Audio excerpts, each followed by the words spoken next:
And welcome into the Thursday edition. Robby and Rexrode, 102.5 The Game. Robby Stanley, Joe Rexrode, Ian Safar here with you, live from our Busy Bee Plumbing, Heating, and Air Conditioning Game Nashville studios. Home of the $99 yearly Beehive membership, where the buzz is always about great service. Hope everybody's off to a wonderful start on this Thursday morning. Joe Rexrode, I would ask you how you're doing, but I think we know. The Detroit Tigers continuing just to spiral. Yeah, the best part of this season. I think we should treat them like Voldemort. Okay. Let's treat them. He who must not be named. They who shall not be named. Yep.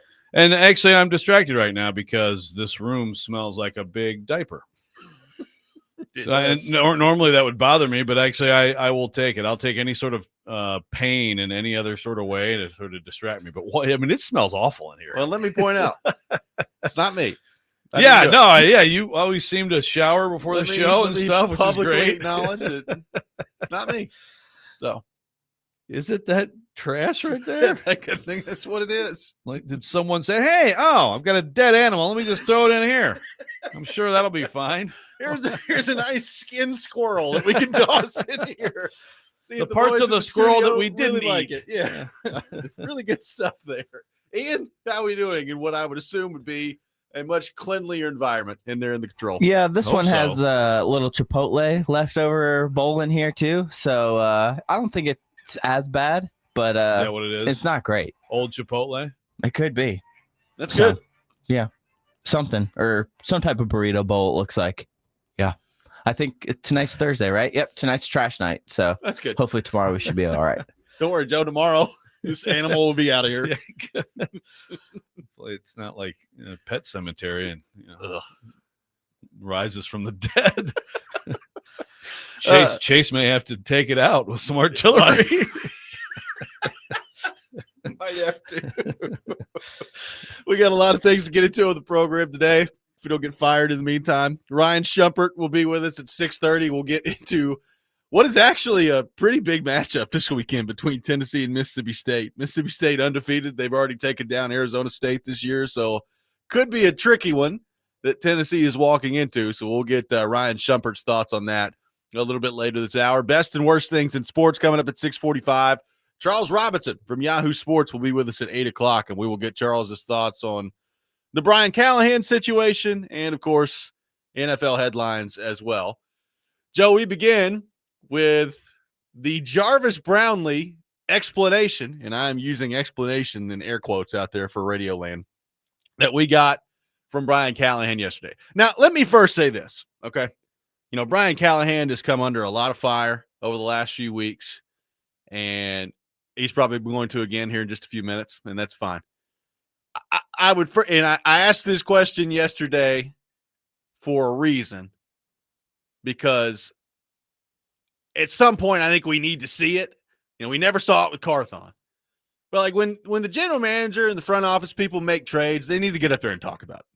And yesterday I think was a shining example of why. Because you put the head coach up there under fire about the moves that were made, and the head coach is embattled enough right now, and he's a guy that everybody knows is on the hot seat at best, right? Like the hot seat at best, dead man walking in his job at worst, and we all know that heading into this.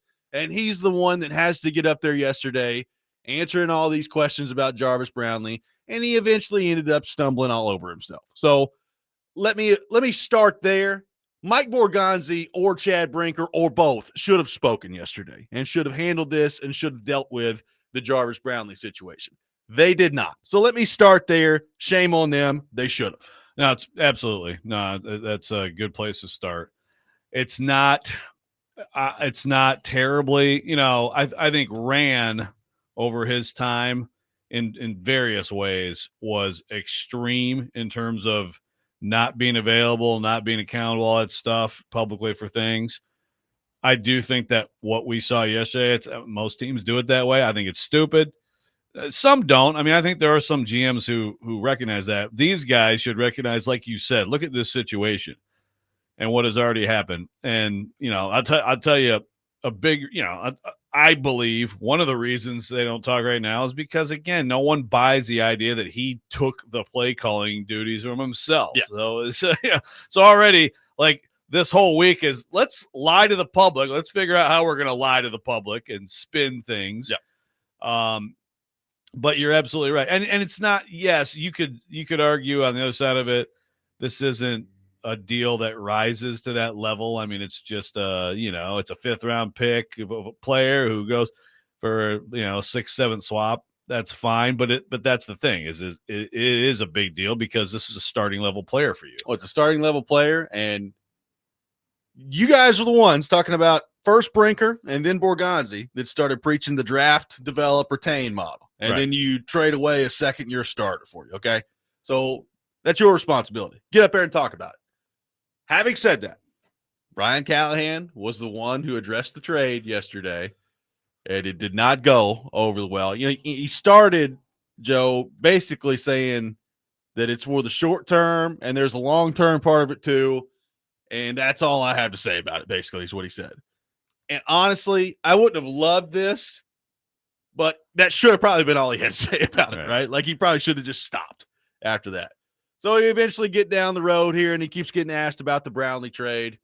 And he talks about eventually in response to a question, and Ian, we can play this, that this is not really about Jarvis, which as soon as he said that, I knew that Kuharski was coming in. This was that exchange yesterday. Jarvis fit into that picture for you? Yeah, it wasn't anything about Jarvis in particular. It was more that these are things that we look at from, again, trying to make sure we have the best team to be able to put forward, and then what we have moving forward in the long term. So those are all parts of the conversation. It wasn't anything about Jarvis in particular, but you decided to trade a semi-productive 5th round pick in his 2nd year for a step up from the 7th round to the 6th. So if it wasn't about Jarvis in particular, what was it about? Again, it's about the short-term and long-term goals. I've already elaborated on it. You're not going to get any more details about the conversation. It is what it is. How is it not about the player? It's always about all of it. All those things factor into the process, whether it's the player, whether it's the fit, whether it's what we think we can get for him, whether it's something that adds to the value of our draft capital. Those are all parts of the conversation, and those are decisions that we make as we talk about them. I feel like I just watched a real-life game of Twister right there, Joe. What did you make of that exchange, that response from Brian Callahan there? Yeah, it's just and Lauren, there was a good question by her there right before Kuharski jumps in on him, and I thought that the whole press corps did a good job of he tried to come out and say that, and that's it. Here's my statement, and that's it. And of course, he had to know that wasn't going to fly, and they kept asking questions. Yeah. And again, it's just nailing down. Okay, so what are you saying here? And the fact that he gets, well, it's not about him. No, why did you just say that? It's not about him. I mean, you traded him. And then eventually he backtracks right there. But again, it's like so many things we've seen lately where and again, it's just so, I don't remember any of this stuff before the last couple weeks, but it's an epidemic now, which is a byproduct of losing, right? Yep. And of making huge mistakes, but it's also like, how could that cross your mind to say, well, it's not about him at all? Yeah. Well, look, we said yesterday, on the surface, the trade makes no sense, right? Like, you're talking about a 5th round pick from last year that is a starting player for you. Now, again, is Jarvis Brownley like some great player? No, like, he's been good for you, and he takes a lot of penalties. But again, like, that's not a reason to trade somebody and get a 6th round pick back in return for it when you're sending the player in a 7th. So on the surface, the trade didn't make any sense. And and as we said yesterday, it's like, well, something had to have happened, right? Like, whether he's causing problems in the locker room, or he said something to somebody, or he's done something, like something had to have happened to let this go down.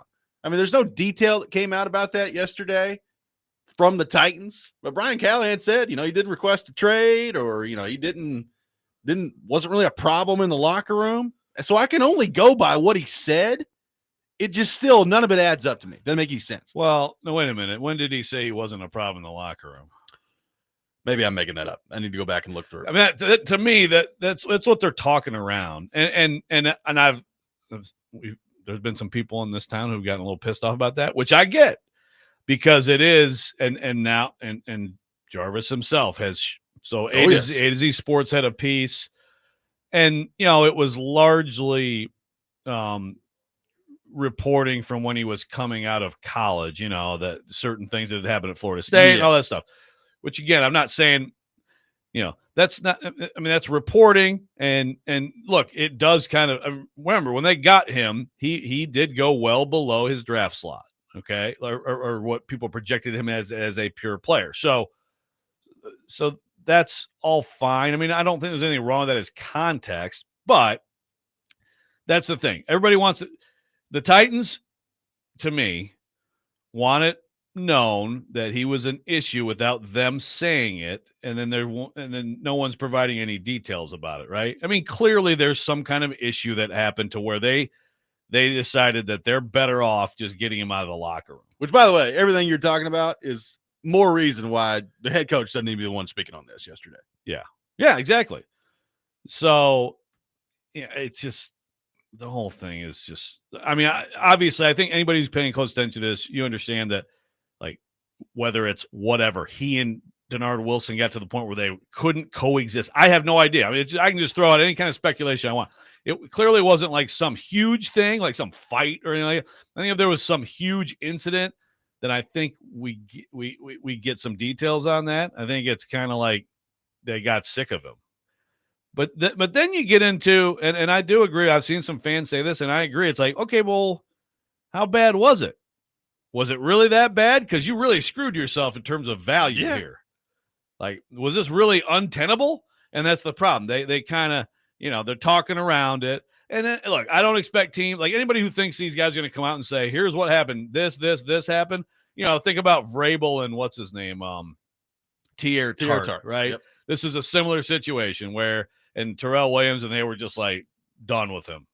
And so then that got into just a little bit of, actually a little bit more, I'd probably say, like casting some, but nobody's going to come out and flat out say it. They want to talk around it and things like that. And then, so again, if you're a Titans fan, on top of everything else you have to deal with, you get this just big pile of uncertainty and backtracking and contradicting yourself. And like you said, the people who should be talking about it, not talking about it.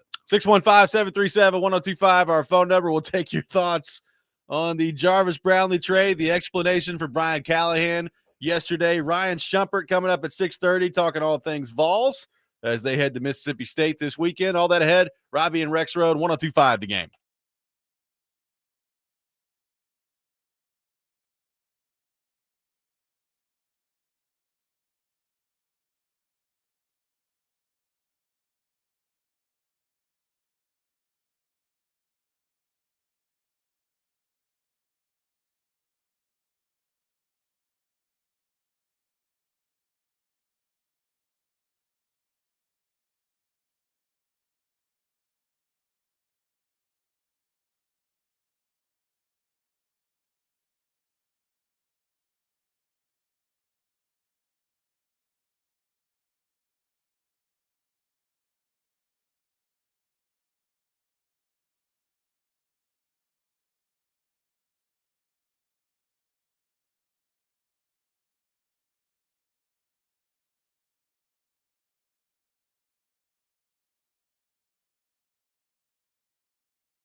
you said short-term and long-term goals for Brownley, but entering this year, he was your starting corner, like one of your better corners. Did something change from camp until now to? I think we've got some other players that are playing pretty good and guys that we're excited about and think that they can help us. So again, those are all parts of what you weigh when you have that. Guys that can potentially gain you some value in the long term when it comes to draft capital. But we feel good about the guys that we have and how they performed. That's Brian Callahan yesterday. Now, look, Joe, I'll be honest with you. I must have missed in Sunday's game against Indianapolis where all the corners were playing good. Good corner play.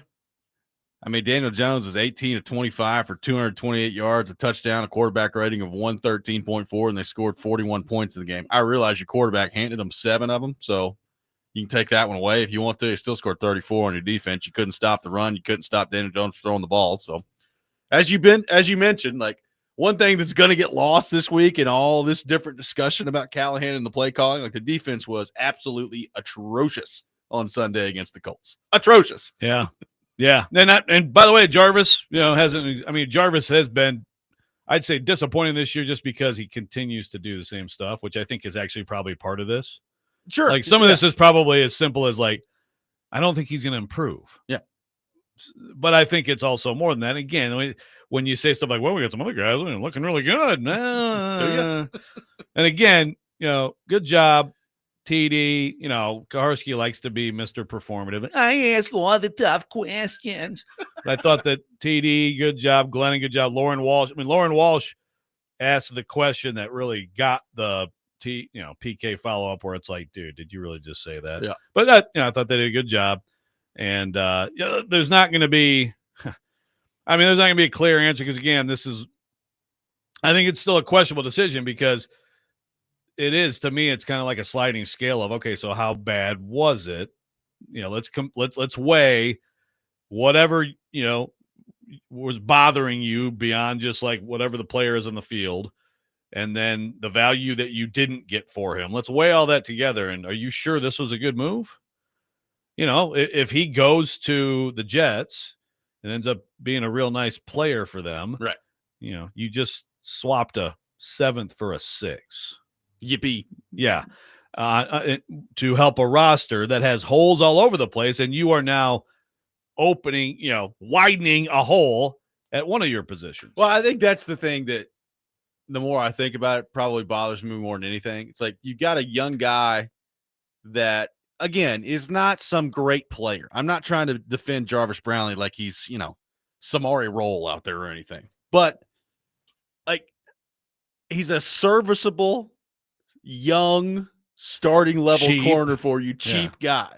Like, those are not the guys you need to be getting rid of right now, right? Like, those are the guys you need to be accumulating on your roster to see if it works. And beyond all that, it's also what PK talked about yesterday. We're 3 weeks into the season, week 4 coming up on Sunday against Houston. And you're already looking at the roster and you're like peering ahead into next year. And it's like, well, they're going to need another receiver for sure. They're going to need at least one edge rusher, maybe 2. They're going to need, potentially, however they feel about it at some point over the next year or 2, a left tackle if Dan Moore doesn't get any better. They're going to need now at least one starting corner. What are you doing with Snead? You might need another corner after that. Roger McCreary is not signed. Now, if I'm him, I'm thinking, well, at this point, I may just take this sucker to free agency, see if I can get out of here. They better sign him this year or he will not be here. Yeah, exactly. So you got all that on the defensive side of the ball. I mean, they're just, as PK put it yesterday with us, there's already looking to be more needs than you can really get after in one offseason. And that's not good. Like, that's not good for anybody involved. Right. And so, again, obviously people are like, okay, so what are we doing here? What are you doing? And not great giving the non-answers yesterday. Texter says, isn't the head coach supposed to be a good communicator? Is he equally contradictory in his coaching communication as well? Well, look, the only thing I can tell you is I guess if he's lying to his players on a lot of stuff, then that would be that's the problem here, right? Is that you're coming out. I mean, that's basically what you're doing all week. They are lying to the public. Yeah. Now, again, does that separate them? Does that make them an outlier in the NFL or in pro sports? No, that happens. But when you get into these things where you're where you're just not going to be either you're not going to be forthcoming or you're going to flat out lie. Both things have happened this week. Yeah. That makes it a lot easier to be contradictory. Well, and it also makes it a lot easier to get pressed on it. And when you get pressed on it, I think you start to see stories crumble a little bit in real time. Yes, we've seen a lot of that. We've seen a lot of that It's been a going heck on. of a September there for the Titans on that front. Ed says, why should the front office talk when the owner is Marcel Marceau? Yeah, Nice nice. job. That's a mime, as Yeah. famous mime. Yeah. Amy's just out there just I will not talk. I will not do it. What texter says, what do you guys make of media members who are saying Jarvis was traded solely because Borgonzi didn't draft him and he wasn't a Borgonzi guy? Well, I know We're going to get into that a little bit later. Yeah, we're going to get into the who's guy, this guy, that guy. But first of all, yeah, no. I mean, Blame Rand. well, yeah, exactly. Blame Rand. But also, okay, Simmons, you're out. I mean, he may be anyway if you can get a good pick. But I mean, like, so every player who's in a Chad Brinker's been here this whole time, guys. Chad Brinker is above Borgonzi. Does Amy know that? Yeah, I think he keeps getting promoted. That's what I'm Probably saying. not. Like, I don't know. understand it. But yeah, Chad Brinker was here for all these moves that people are mad about. So I don't think that Borgonzi's in here like all these guys are out of here if they want my guy. That was Nice. Terrible. I don't know what that was. Need a quarterback. Quarterback. And you know, I got a bad idea about this. All right. How do you like them apples? Thank you. In the So, meantime, but anyway, no, I don't think it's that simplistic. There's something, he wore out his welcome, right?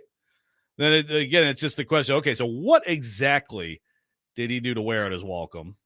And was it really egregious? Yeah, necessary? that's the thing. Like, was it egregious enough to the point where, again, like Ed on the YouTube chat says, I'm not losing sleep over, a corner who had about 100 yards of penalties. He's a scrappy player, but he's not Deion Sanders. I'm not really saying that anybody should lose sleep over the Titans not having Jarvis Brownley anymore. But to me, it's more about the process. It's about you took somebody in the 5th round. They've overperformed where you drafted them at. And we're a lot about value right now in this organization as you're trying to rebuild your roster here. And the value you got in return for that is not equal to the 5th round pick that you took him at, much less the starting corner he's developed into. Right. It's just a bad value move. So like it's a tear. And again, like we said yesterday, it's like they know that. We know they know that. They're not like they can tie their own shoes. They know ball. This is their life. This is their livelihood. So, okay. So if you start with that they understand it's a bad value, then explain why the hell did you just do this bad value? Yeah, it's not the end of the world, but it certainly doesn't fit in with all the stuff that they say publicly about what they're trying to do. Well, and here's the other thing, and I guess we're going to find out on Sunday because Houston's offense has been atrocious so far this season.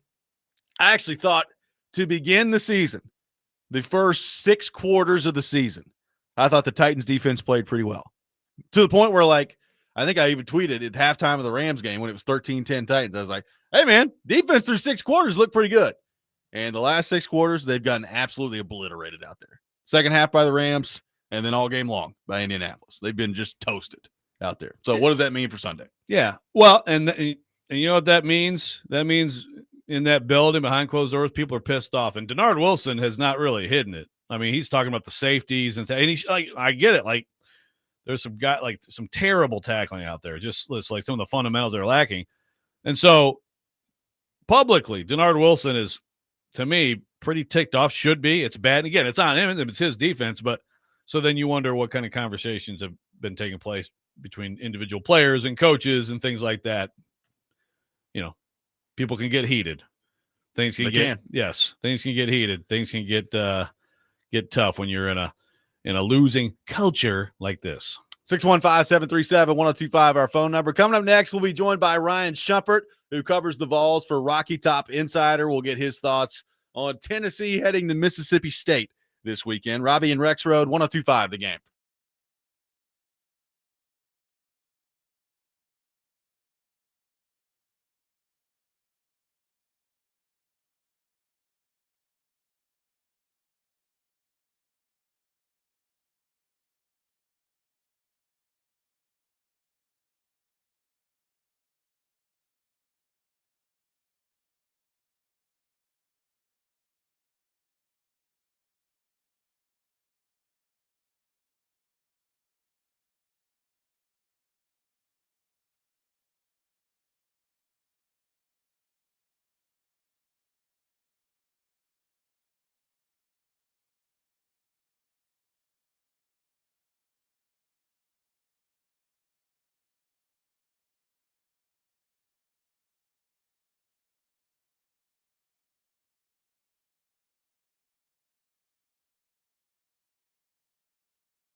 Welcome back in, Robby and Rexrode, 102.5 The Game. Robby Stanley, Joe Rexrode, Ian Safar here with you on this Thursday morning. The Vols heading to Mississippi State this weekend. There'll be a lot of cowbells out there. And to help us talk more about that matchup, we head to our 102.5 The Game phone line, driven by WilsonCountyHyundai.com.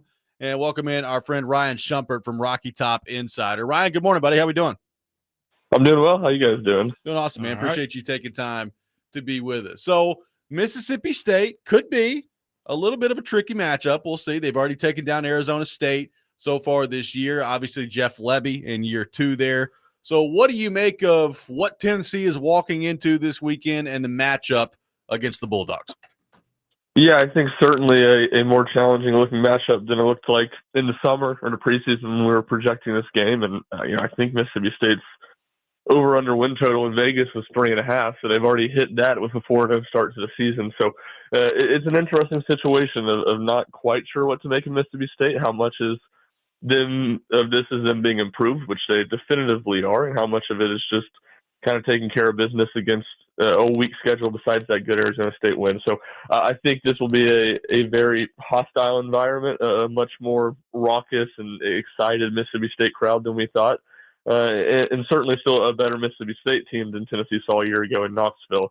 But one, I do think Tennessee is still more talented than, and if they can go out and play to their abilities on the road, which has certainly not been a given the last couple of years, I think it's a game they should be able to win. Yeah, that's what I was going to ask you about, Ryan. It's not like it's consistent across the board all the time, but they've had some notably bad road performances, some collapses. I think about how they were in control in Tuscaloosa a couple years ago, but also just some flat-out bad performances in Gainesville. Of course, I guess that's sort of a program staple. But do you think that there is, I guess, a road issue in Josh Heupel's program? Yeah, I think there's certainly some to some extent. I don't know how you could really say to the contrary at this point, because it's what you said. There's a mix of just big games that they frankly haven't showed up in on the road. And then when you look at Arkansas and then South Carolina back in 2022, some games they were really big favorites and just didn't show up in. And I was looking at it yesterday because I was curious to see how they have been as favorites against the spread and just outright. And I thought it was really interesting. They're 7-4 in both. So when they win the game on the road as favorites, they cover. And when they don't cover, they lose, even in a couple games where they've been 2 touchdown favorites. So this is the game I think you pointed to all summer, because Alabama, we'll see what happens. We thought they'd be underdogs. They probably still will be. Florida could change, but we thought that was going to be a tough game. And then Tennessee, it was just historically and under Josh Heupel's played well at Kentucky. So this was the game you kind of pointed to of, if Tennessee's going to get tripped up in one on the road, they should probably win. Mississippi State has the makings for it. And I think until Tennessee probably has a couple years where they go out there and don't drop a game on the road that they're big favorites in, it's just something you're going to wonder about. And it's going to be a question that Josh Heupel's program has to answer. So, Ryan, there's a lot of things that look different about Tennessee's offense this year, as we've discussed a lot here on the show. And one of those is Chris Brazzell. Like, he looks like a completely different player this year than he was a year ago. So what do you make of his emergence, the way that he's played to this point in the season, and how do you think that's going to translate when SEC play becomes a regular occurrence week in, week out? I think you have to feel pretty good just because of how well he played against Georgia. And frankly, really no Tennessee receiver has played well against Georgia the previous 4 years. So I think that gives a lot of confidence that he can continue to play at a high level as the season rolls on. And what I think 5 straight SEC games they have now. But to me, it's been the surprise of the season. I guess you would say that, or Joey Aguilar, just how good he's been to this point. But the people that were optimistic and positive about this receiver room, it was very much based off of the youth of Mike Matthews and Braylon Staley, and thinking those guys as second-year players were going to be big upgrades for what Tennessee had. And both those guys have had strong starts to the season, and Staley's been great, but Brazzell's been the guy there. And I think the two things that I kind of point to, it's just the latest example of these second-year receivers in Josh Heupel's system. It seems like no one really comes in and makes a massive impact and hits the ground running as a freshman or a first-year transfer. But a lot of these guys, you go back to Dante Thornton, Jalen Hyatt was obviously already in the program, but his second year under Heupel had a really big year. he seems to be the example of that. And then the second one is just, as Tennessee fans have been reminded early in the season, an underthrow being better than an overthrow. I mean, that was kind of the scouting report on Brazel when he transferred in from Tulane, is that he's really good at high pointing the ball, making plays in contested catches. Last year, he just wasn't given a whole lot of too many chances to do that because of some of Nico's overthrow issues. And this year, not that Aguilar's been supremely accurate every time throwing the ball down the field, but he usually seems to give his receivers a chance, and Brazel's rewarded him for that. So in the trenches, Ryan, I think Jackson Moyes and David Hobbs too, but I think he was really missed in that Georgia matchup. And then of course everybody continues to wait on the 5-star freshman David Sanders. We're going to see these guys. What does it mean? Especially I think with Moy, back in the middle of that defensive line. What does that mean for the Vols? Yeah, I do think we'll see Moy in this game, and it's a big get back just because they've slid Dominique Bailey inside, and I think they'll probably keep him there, but at least for the time being until Hobbs gets back. But even with Moy or without Moy and with Bailey, there's about 2-3 guys they really trusted at defensive tackle, and you saw Bryson Easton, you saw Dominique Bailey in the Georgia game playing 60+ snaps, and those guys are good players, but the strength of that unit for Tennessee last year was how much depth they had, and the fact that they could play all those guys 25 snaps a game and have them be so fresh in the fourth quarter. And that just hasn't been a reality early this season. Now, it's just getting Jackson Moy back doesn't mean you're going to get to that point, but it should be a step in the right direction. So Tennessee should get Tyree West back in this game too, a defensive end who missed the UAB game. So they should be as healthy on the defensive line as they've been all season, and it's certainly a plus against, Jeff Levy runs a similar offense to Josh Heupel, and as Josh Heupel will tell you, it's a running game that makes it all click. And Mississippi State honestly ran the ball about as well as anybody outside of Ohio State did on Tennessee last season. So they are going to need to stop the run in this game, and I think that's a big get back. And then, yes, David Sanders, to me, it's just a little bit see it to believe it. And certainly I think he would be a boost to the offensive line, but through 4 games and certainly the Georgia game, that offensive line looks like about as improved as a unit on Tennessee's roster as any other. So, Ryan, obviously, Tennessee fans are waiting for Jermon McCoy to get back, Ricky Gibson, hopefully at some point this year. We'll see.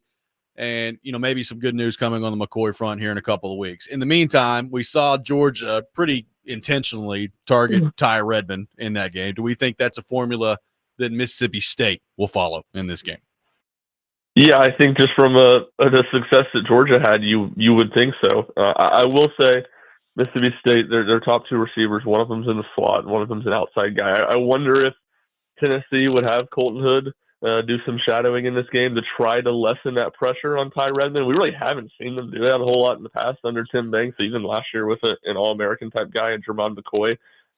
But certainly if they don't, and probably either way, Mississippi State's going to go at Ty Redmond. And Tennessee has been pretty bad playing zone coverage this season. Their safeties have not been very good in coverage. Their linebackers have not been very good in coverage. So I think there's an element of Tennessee kind of just has to play man, and Colton Hood has been a real plus for this team coming in from Colorado out of the portal in the spring period. That it just naturally means the teams are going to try Ty Redmond, and he's going to have to really grow up in a hurry here as SEC play gets going.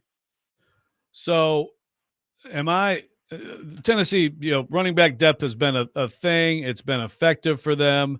I do think sometimes I'm like, man, give that guy one more series. Does this guy need to be in? Do you need to rotate this much?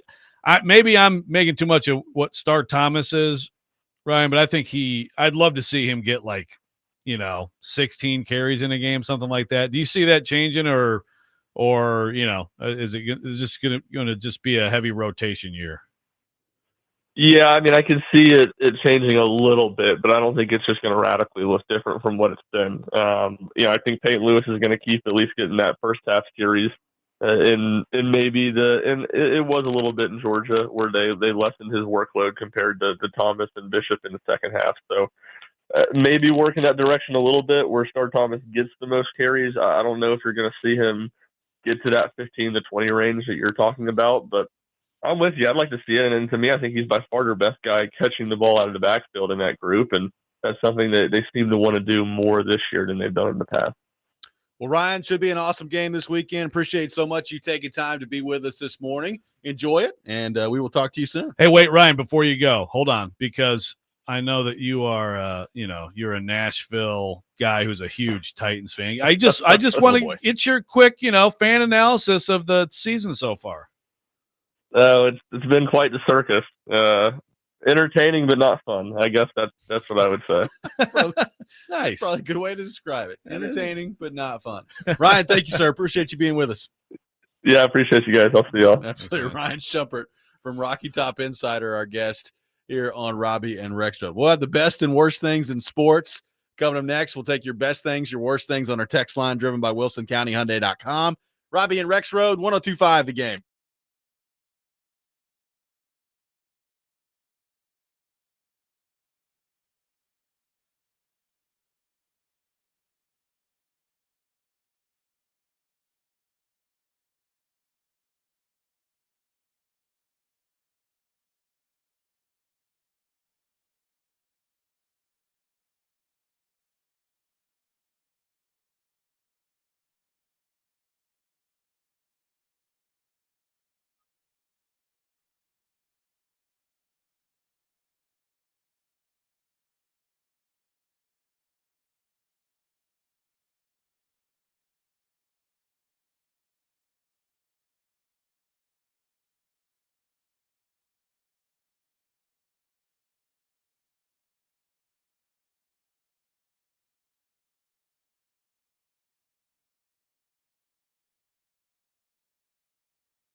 The best and worst of the sports week. Now on Robby and Rexrode. On ESPN. 102.5 The Game and the Game Nashville app.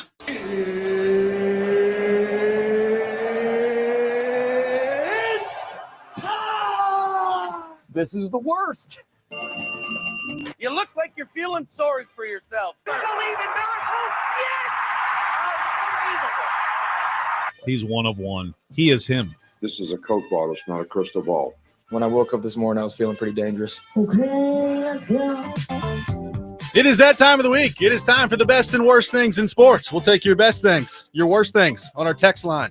Driven by WilsonCountyHyundai.com. Joe Rexrode, begin with the best and worst things in the world of sports. Boy, it's a lot easier looking for worsts right now than bests, let me tell you.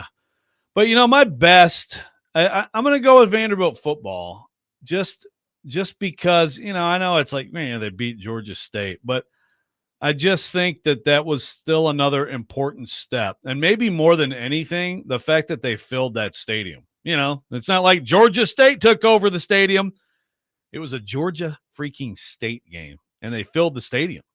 And I mean, that is no small thing. And it's pretty cool. It's pretty cool to see a program like that.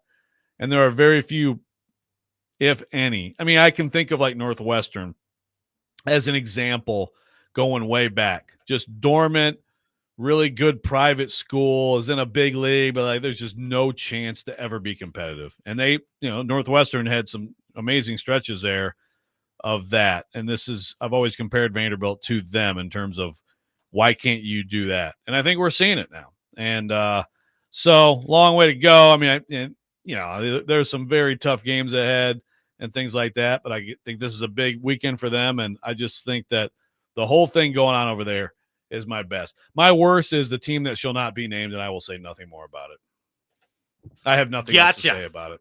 Gotcha. Ian Safar, your best and worst things in the world of sports. I think I'm going to go with my best, Cal Raleigh. Yep. The big dumper. 60. One of ththose was a moonshot. Yep. Upper decker. 60 home runs. Big dumper is a hell of a name too, man. So I mean, that's just right there. That might be the best thing in sports, even though it's not like a new phenomenon at this point. But it's good every once in a while to just step back and admire the big dumper. Yeah, it is. Yeah. So chicks dig the long ball. Look, can't go wrong with 60 homers in a season. Dude's crushing it. They won the division, so we'll go with that as our best. Worst, I think I'm going to go with that. The Auburn Oklahoma ref situation. Oh, yeah. I mean, gave Robby an easy cover in pigskin pick'em. Worked out well. Could have cost us between that and the Auburn quarterback taking the safety there at the end. Just ridiculous end of game sequence. But I think I'm going to go with the refs missing that as my worst. I think it was well called. Yeah, I'm sure you did. Well officiated. Yeah. No, that was really bad, man. And again, this is where the SEC needs to. Well, they put a statement out. Yeah. Tell us the accountability. Tell us what happens because of this. People want to know. Otherwise, you just let's let people have conspiracy theories because that's what you do when you're not transparent. They put a statement out. Nice. Yeah. Well written too. Well written statement that they put out there. I ain't reading all that. But congratulations. Or sorry that happened to you. My best thing in sports. It's Ryder Cup weekend, baby. Oh, God. Come on. Let's play some golf. We got Team USA. We got Europe. We got New York up there. Scotty Scheffler going to lead Team USA to a nice win this weekend. You missed the most over the Europeans. You missed the most important person. Coach O is there. Oh, yeah. Yes, he's getting the crowd fired up. He's leading the USA chants in the stands at the practice round, which only strengthens my resolve and strengthens my belief that Team USA is going to come out with a heck of a performance this weekend in the Ryder Cup. I know Joe will be locked in the whole time, but I'm not kidding you. Look, it's my birthday weekend coming up. It's going to be awesome. I'm looking forward to it. You know what I'm doing this weekend? Tennessee, Mississippi State, Ryder Cup. I guess I watch the Titans. And then Green Bay, Dallas, Sunday Night Football. It's awesome. It's a great weekend for me. Go Team USA. Go Ryder Cup. Come on, Scotty. Let's get it done. Yeah, let me know how it goes. I like Coach O though. It's like it's like such a hater. Come on, everybody, and it was like yes, okay. They basically just don't want to get beat up by him. Yeah, why would you not listen to Coach O out there? Yeah. My worst thing in sports, I will stick with Oklahoma.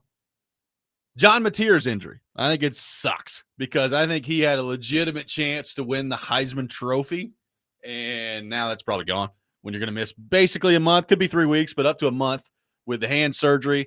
Now, if you're a Vols fan, it's like, well, good. He'll probably be back right for a Tennessee game. You did pick Mateer to win the Heisman earlier a couple weeks ago when Joe asked. I did. So he played. He's been great so far for Oklahoma. Oklahoma looks like a different team. They got a great defense. So maybe they survive here. But Oklahoma's schedule, it's been navigable to this point. But they have played Michigan, and they just beat Auburn in a good game. But they got Texas coming up. They got South Carolina coming up. They got Ole Miss coming up. They got Alabama coming up. Tennessee coming up. Like, he's probably going to be back by the time the Tennessee game comes around. But that stretch of Texas, on the road at South Carolina, home against Ole Miss could be tricky if he's not able to play in those games. Yeah, it's too bad. I guess it's like if they really struggle, but they still hang around, and then he comes back and lights it up and gets them to the playoff, maybe he could still have a shot. He won't have the accumulation of stats, but it will demonstrate how valuable he is, right? Yep. But yeah, probably it hurts it quite a bit. Matthew from Jolton says the best has been Matthew Wood and Brady Martin this preseason for the Preds. Got high hopes. The worst is just the Titans outside of Skoronski, Simmons, and Cam Ward. It is for the Preds. Matthew Wood, Brady Martin, making a case in camp to this point. So we'll see. They need some young guys to make cases. They do. Noah says the state of Vandy is the best. Football, basketball recruiting, volleyball, and the worst is a Barry Trotz press conference, apparently. Wow. What's wrong with those? What happened to? Yeah, what's wrong with Barry Trotz? If you like press conferences, you're not gonna. There will be no words spared. No, there won't. He's gonna tell you stuff. Trevor says my best, or I guess you could say funniest, is that clip of Myles Garrett beating the Packers tackle and hearing the tackle going, "Jordan, run! Jordan, run away!" That is amazing. That was good. You want to talk about something that just infuriated me? Watching that clip. Yeah, that was not good. Embarrassing. Hey, Jordan, run! And we talked about the man door. Yeah. And joked about that, It's but it actually happened. Open. Actually happened in an NFL game. Jordan, run! Joey from Bellevue says the best is the Cleveland Guardians. Come on, man. What a comeback. He says the worst is Nashville SC. They picked a terrible time to play like trash. Went from having a guaranteed home game for the playoffs to where they'll probably end up having to play in a play-in game. This is from Joey from Bellevue on the text line, who brought up Joe's arch nemesis there. Yeah, thanks. I might actually have to root for the Lions this weekend just because they're playing a Cleveland team. Wow, that bad, huh? Fart you, Cleveland. But yeah, actually, I'm looking on the YouTube chat. We got some more votes for the Detroit Tigers is the worst thing in sports. One texter says the worst is terrible injuries throughout the NFL. Multiple starting quarterbacks, stars like Bosa, and some whole teams like the Commanders and the Bucs. It really sucks. We have seen a lot of injuries so far this year. And, I mean, it's football, so you're going to get some. Yeah. But, I mean. I feel like in some years we've already had like a couple of huge. But yeah, the Burrow thing is. Burrow. That's a killer. Purdy's been out, even though Mac Jones has stepped in there and just zipping the ball around. Sure, why not? All over the place. But yeah, like Bosa with the ACL. Just tough stuff. But it's football out there. Mike Evans going to be out with a couple weeks with a hamstring injury there. So luckily they've got Emeka Egbuka catching everything in sight down there in Tampa Bay. Yeah, that was a heck of a pick by them. And thanks for all your thanks, Redemption, and all of you who are sharing your sympathy for the team that I will not mention. I've never seen Joe this depressed about a sports team before. I mean, it's just it's an all-time collapser here. It really is. Like, I mean, I've seen some collapses. Okay. I mean, some of these stats are like crazy stuff. I know. Thanks. Let's keep talking about it. 615-737-1025 is our phone number. So we were asked earlier in the show, Joe, about are they trying basically to just purge the roster of players that were not drafted and or signed by Mike Borgonzi? We will get into that coming up next. Take your thoughts at 615-737-1025. Robby and Rexrode, 1025 The Game.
Hour number 2, Robby and Rexrode, 102.5 The Game. Robby Stanley, Joe Rexrode, Ian Safar here with you on this Thursday morning, live from our Busy Bee Plumbing, Heating, and Air Conditioning Game Nashville studios.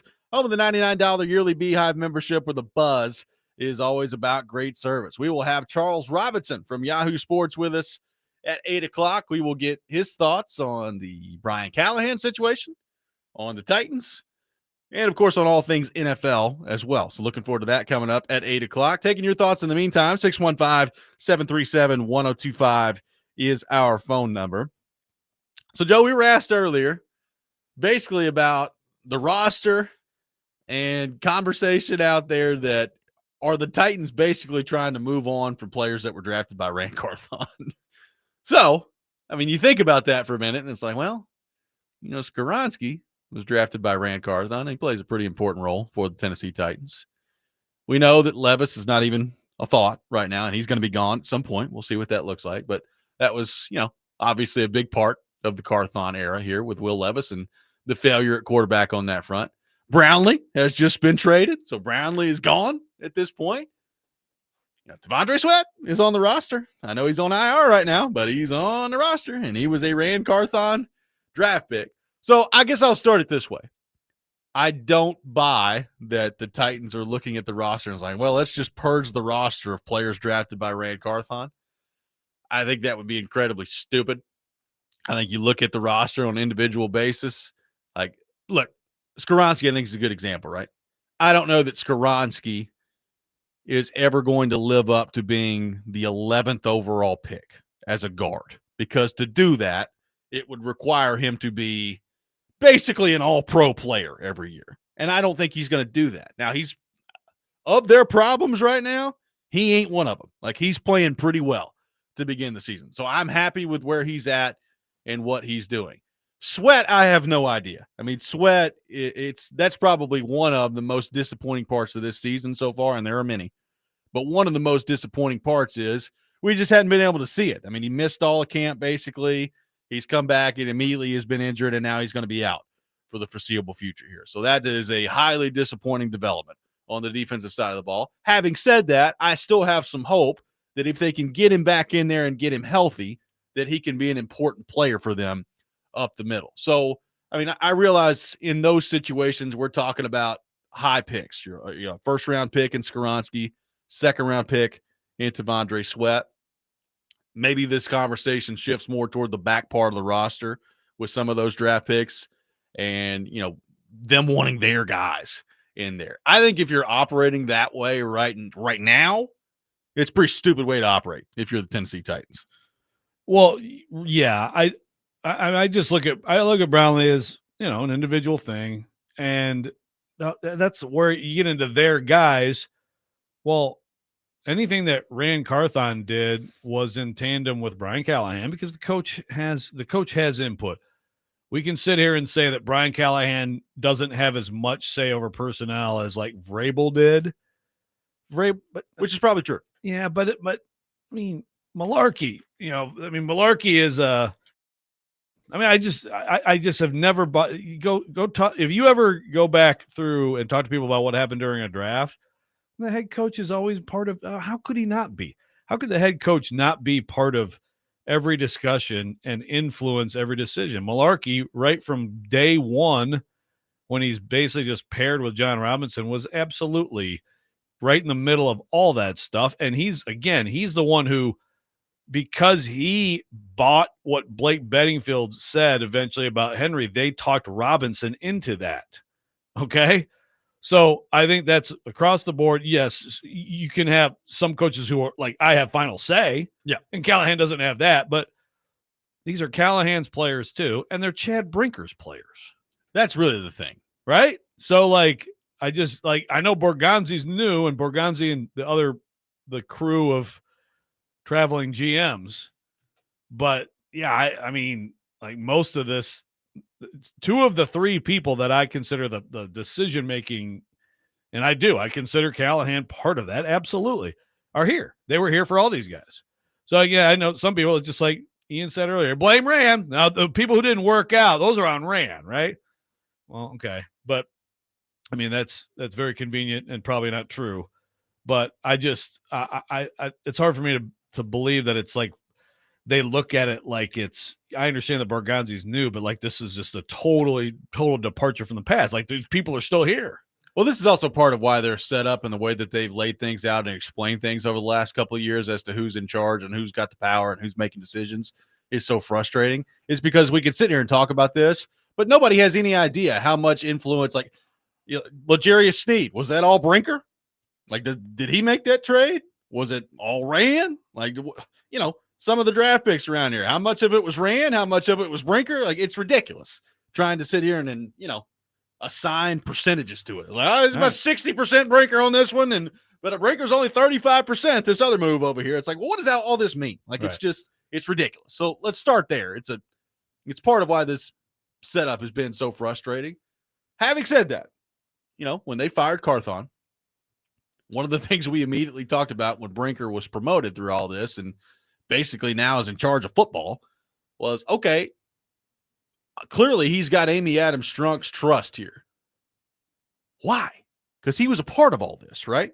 So that to me continues to be something to monitor moving forward here. Is like, Brinker is not new here. He has been here through some of the decision-making, and I would assume has been a key part of some of the decision-making that has worked out disastrously for the Tennessee Titans to this point. So where do we land on all that? Like, if you're sitting there and you think that the Titans are operating on, well, they just got to get all of Rand's guys out of here. Well, it's Brinker's guys too. Exactly. And that's what I don't understand about the whole thing. Absolutely. And you're right, it's frustrating, but to me, it's just like all you can do is say it's all of them. It was all of them before, and now it's all of them now, and it's some different people in place, but it's also like, I mean, I think if they come out of this, right now this draft looks like it's got some promise. If that becomes the trend, then I think you can probably look at it and say, like, Borgonzi must have a pretty good, like you want to probably give him some credit, right? If they keep progressing, but still, like, they've made it where you could still like talk yourself out of that if you want, right?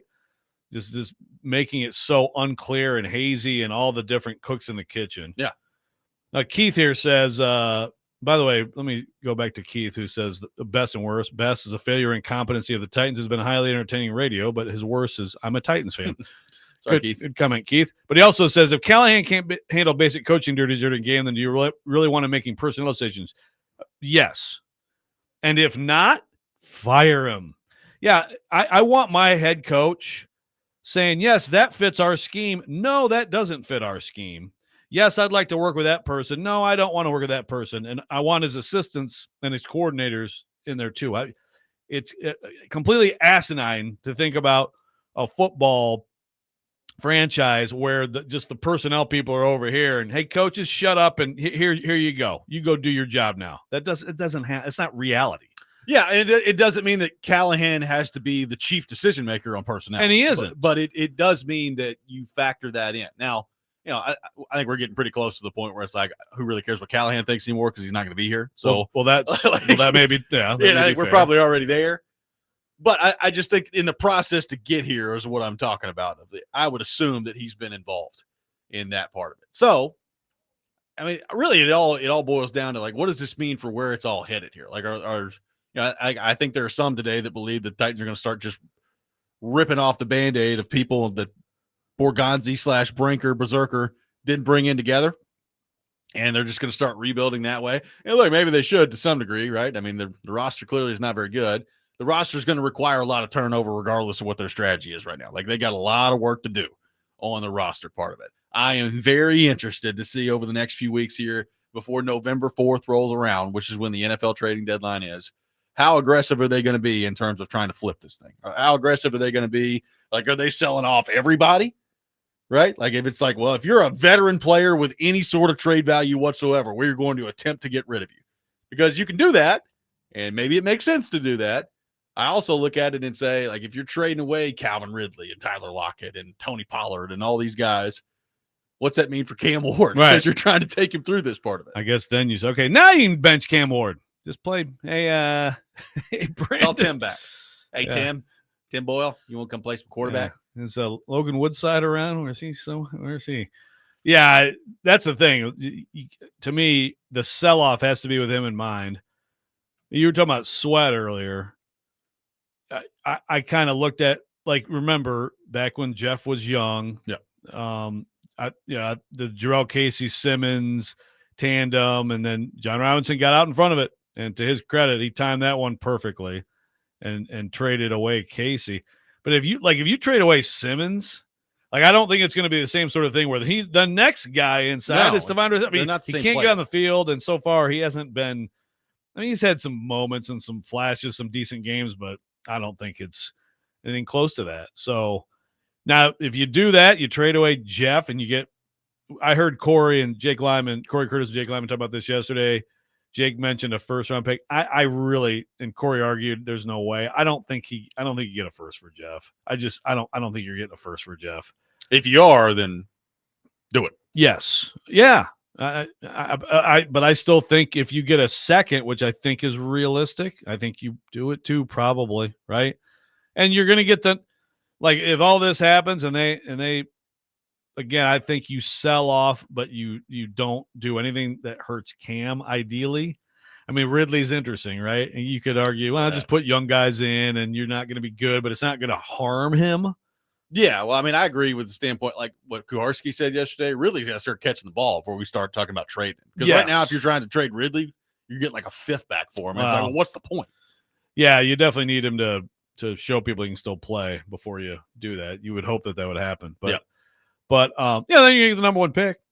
So you'll get and then you hope that there's a quarterback. There will be quarterback. It will be. People will talk themselves into he's worth 1-1, and then trade back, get some picks. And you trade back and load up like you probably should have done last year, but you didn't. Yeah. 615-737-1025. We just talked about the draft. Damn it. Phone number 615-737-1025. We'll take your thoughts on the roster right now. What do you want to see moving forward from the Titans? What approach should they take? And what do we make of the structure of this front office right now and the decisions that are being made? We'll get into all that. Robby and Rexrode, 102.5 The Game.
The Blue Raiders will take on Kennesaw State this Saturday at 5 o'clock. Catch all the action on Totally Hits 93.3, with coverage also available on the Totally Hits Nashville app and at totallyhitsnashville.com.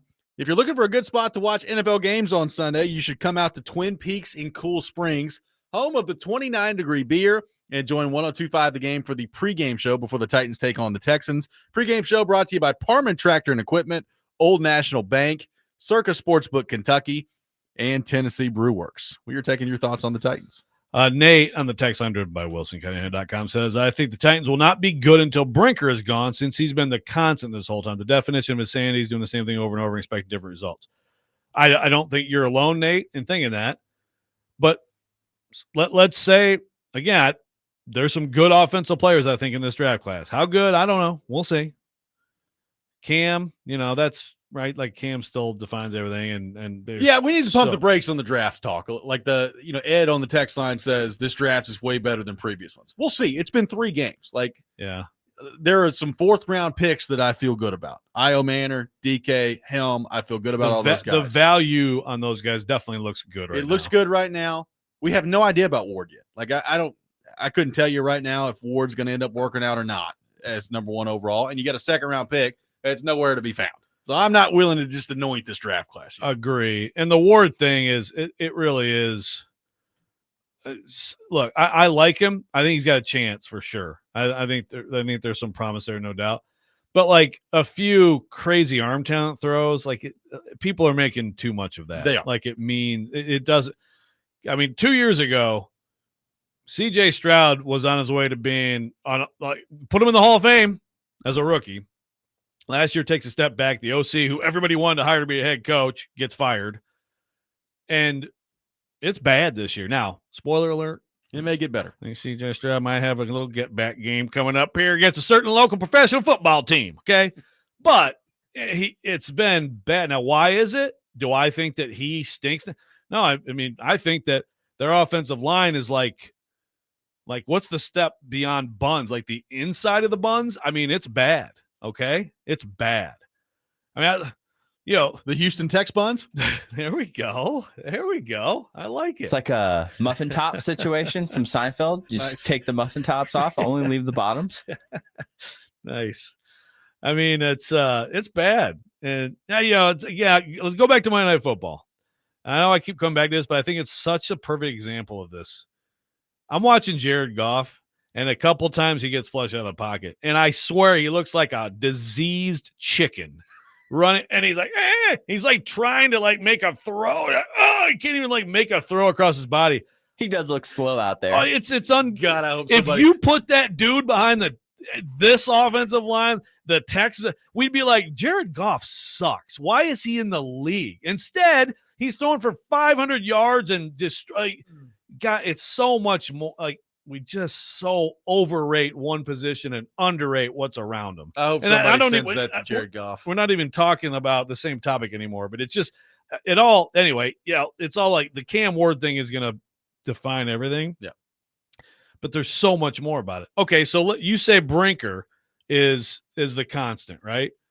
Okay, so what if this draft class does turn out good? What if their next coach hire, which I think they're probably going to make in the offseason, turns out good and all that? I mean, he gets the credit for that too, yeah, right? For sure. How do you separate them? That's the thing. Well, I mean, look, Borgonzi is Brinker's. I was about to say, here's the other. That's right? The other thing. But he hired Borgonzi. Yeah. Right. So I mean, look, he has survived through all this stuff, and I do wonder why. Yeah. But he has, and so he's got a chance now to. And let me be clear. I've heard from some Titans fans that say they should fire Brinker if they're going to move on from Callahan. I don't think so. I think right now, give this front office structure that they've created a chance. They're probably going to have to end up hiring a new head coach here. So go out and see if you can hire a head coach that can come in and help you fix some of this. Again, without delving into draft talk, I think it's fair to say that the Titans are going to end up with a relatively high pick next year. Maybe it's not number 1 overall, but it's probably going to be pretty close based on what we've seen to this point. So can you accumulate some draft capital that way. Like there's still a long process here that has to take place to building the roster. And to me right now, that's a separate conversation than the coach. So like, I get it. I ask some of the same questions. Like there's been so much that's gone wrong around here, and Brinker's had his hand in a lot of it. So how do you justify that on one hand? And I'm talking about from the point of view of Amy Adams Strunk. Like Amy Adams Strunk, even if we don't know the inner workings of the decisions and who's done what, I would assume she does. Like I would assume Amy Adams Strunk's got a pretty good idea of, all right, well, who did the work on the Jerry Sneed trade, and who's, all these moves that have gone haywire over the last couple of years. I would assume she knows the level of involvement that Chad Brinker's got in it. So that's in the backdrop of all this. It's a big time for we all knew they're going to be bad this year. It's gone worse than I could even imagine to start through the first 3 games. A lot of it is on the coach and what he's done and the disasters that he's come up with. But from a roster building standpoint, like this is such a crucial time for this franchise over the next year and a half, 2 years to make the right decisions. And again, I'm encouraged by the draft class right now. I'm by no means willing to anoint this draft class right now. Right. And what you worry about with I agree with you. Amy Armstrong should definitely have a full accounting of what all has gone on. Sometimes it's area scout stands on a table for a player or whatever it is, coaches, sometimes assistant coaches. People talk about that all the time. In the late rounds, a lot of times it's, a position coach will make a strong case. So this linebacker in the 6th round really make a difference, whatever. But what you worry about is that it's just endearing yourself to her is what has helped people stay / elevate, whatever it is, or get someone fired who's good like Vrabel, and it is partially on him. He did a terrible job of communicating and making sure that relationship stayed good. But yeah, when those are the reasons and not just what did you do, what's your competence level, you're going to be held accountable for like your decisions and how you run this place, not because you talk to me or I like you. If it's because of that stuff, then frankly, I think has to be part of the reason why they are where they are. Frankly, like this is all circling back around. Like I already see it with the fan base, right? Like some of the same people that by the end of Vrabel were so tired of the Vrabel stuff. And look, if you were tired of the Vrabel stuff, that's fine. I can't blame you. But it was like, well, we need to go out and get an offensive guy, and we need like this macho. This guy that I know I'm smarter than everybody in the room. It's my way. Like we need that guy out of here. And now it's like, I need Callahan to have a little bit more of a spine in there. Like it's like, So we're already circling back around to this. And I would imagine when the time comes that they're going to fire Brian Callahan, it's going to be like, we need a leader of men, culture. Dan Campbell, leader of men in there. Right. And we're on the fast track back to that. Yeah.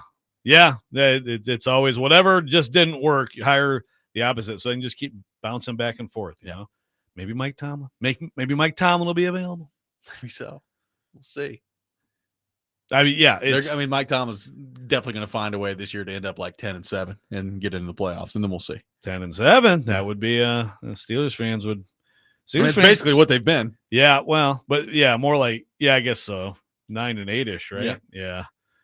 Right in that range. Yeah, Steelers fans are fed up with that too. By the way, they are.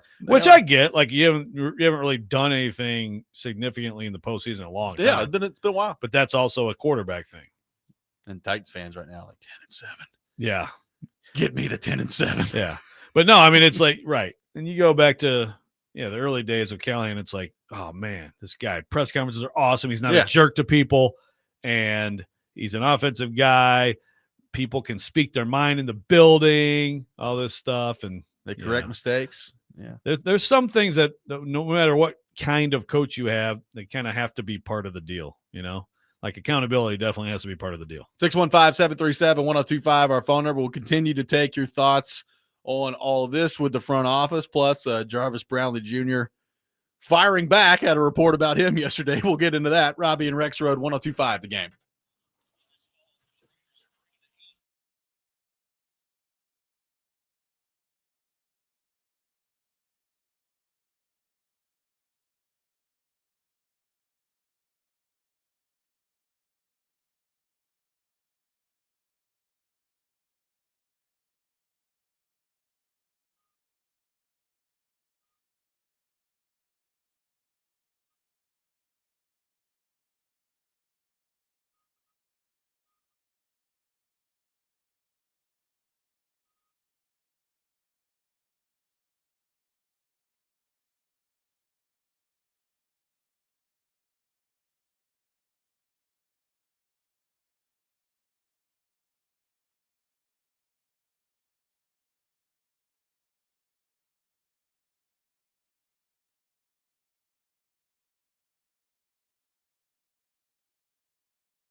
Vanderbilt taking on Utah State this Saturday at First Bank Stadium. Pregame beginning at 10 a.m. on 102.5 The Game with a kickoff at 11:45. Vanderbilt football brought to you by Gary Force Acura, Jimmy Kelly Steakhouse, and Smoky Mountain Tops. Welcome back in, Robby and Rexrode. I got some tickets to give away to the Music City Madness as Tennessee takes on Illinois at Bridgestone Arena on Saturday, December the 6th. Be caller 5, 615-737-1025. Caller 5 will win a pair of tickets to the Music City Madness, Tennessee and Illinois at Bridgestone Arena coming up on Saturday, December 6th. The odds are you could see Joe Rexrode in the building there. College basketball around here. Yeah, I think that's a decent chance there. Decent chance. Got practice starting this week. Get fired up. That's right. Get fired up. Talked to Rick Barnes the other day a little bit. There we go. And he's got Nate. Watch out for this freshman, Nate. Whew. Let's head to our 102.5 The Game phone line. Welcome in Brian to the program. Brian, good morning. Thank you for calling in. Hey, yes, sir. Thank you. Good morning to you guys as well. Thank you. So I have a question here, completely off the wall, right? But Brian Callahan, you guys have been talking about possible coaching changes and whatever the future of the organization looks like, hopefully good in the next couple of years. But someone that's been on my mind recently, who I think in the past has possibly circled around, was maybe John Gruden. I know there's been some conflict and some controversial issues, but I just wanted to get your guys' thoughts on, the possibility of him maybe, as a candidate, if even at all possible, is that a possibility? And if so, what's your guys' thoughts? Yeah, thank you for the call, Brian. Appreciate it. Joe, that's a name we're going to hear a lot over the next few months, I would guess. Yeah. And I guess we can't just can there just be like a button we hit, like disclaimer, stop talking about John Gruden? I get it. I understand when people, a couple of things. Yeah, like the NFL lawsuit's messy. I've said this. I think, and he's even sort of campaigned a little bit about, he said, I die to coach in the SEC. I just have a feeling he's going to be a college football coach. I think he's going to give it a run. I would agree. So, and the whole lawsuit against the NFL right now is pretty nasty. So I don't think he's going to be in the NFL. But beyond that, John Gruden's great personality. He had a lot of success as a coach a long time ago. Yeah. So I'm not saying he doesn't know ball or he couldn't possibly still be a successful coach, but I do think maybe people are a little bit overselling what he's done. There's an aura around him that I understand that. Look, I mean, not to go back into ancient history here, but the groomers at Tennessee of, oh my God, John Gruden's at the Calhoun Steakhouse on the river. Peyton Manning's in the booth over there. It's unbelievable. Like, it just got out of control with that stuff. And this is while he's on TV doing Monday Night Football. And I thought he was awesome on TV. Yeah. He came back. He coached the Raiders before all the stuff went down with how his exit there. And like, he was okay as head coach of the Raiders, right? Yeah. I mean, it's in the second stint. Right. Very good announcer. And it's not like, he has demonstrated ability to be a very good coach. Don't get me wrong, but that was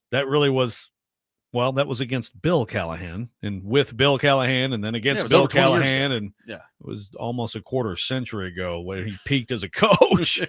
So I get it. I understand why he gets brought up. I think there's a very, very slim chance that he's even in the NFL at all. Agree. So I just think that there are better people to talk about. Now, do I have a top 5 list for you right now? No. We're not quite there yet. But we will get there.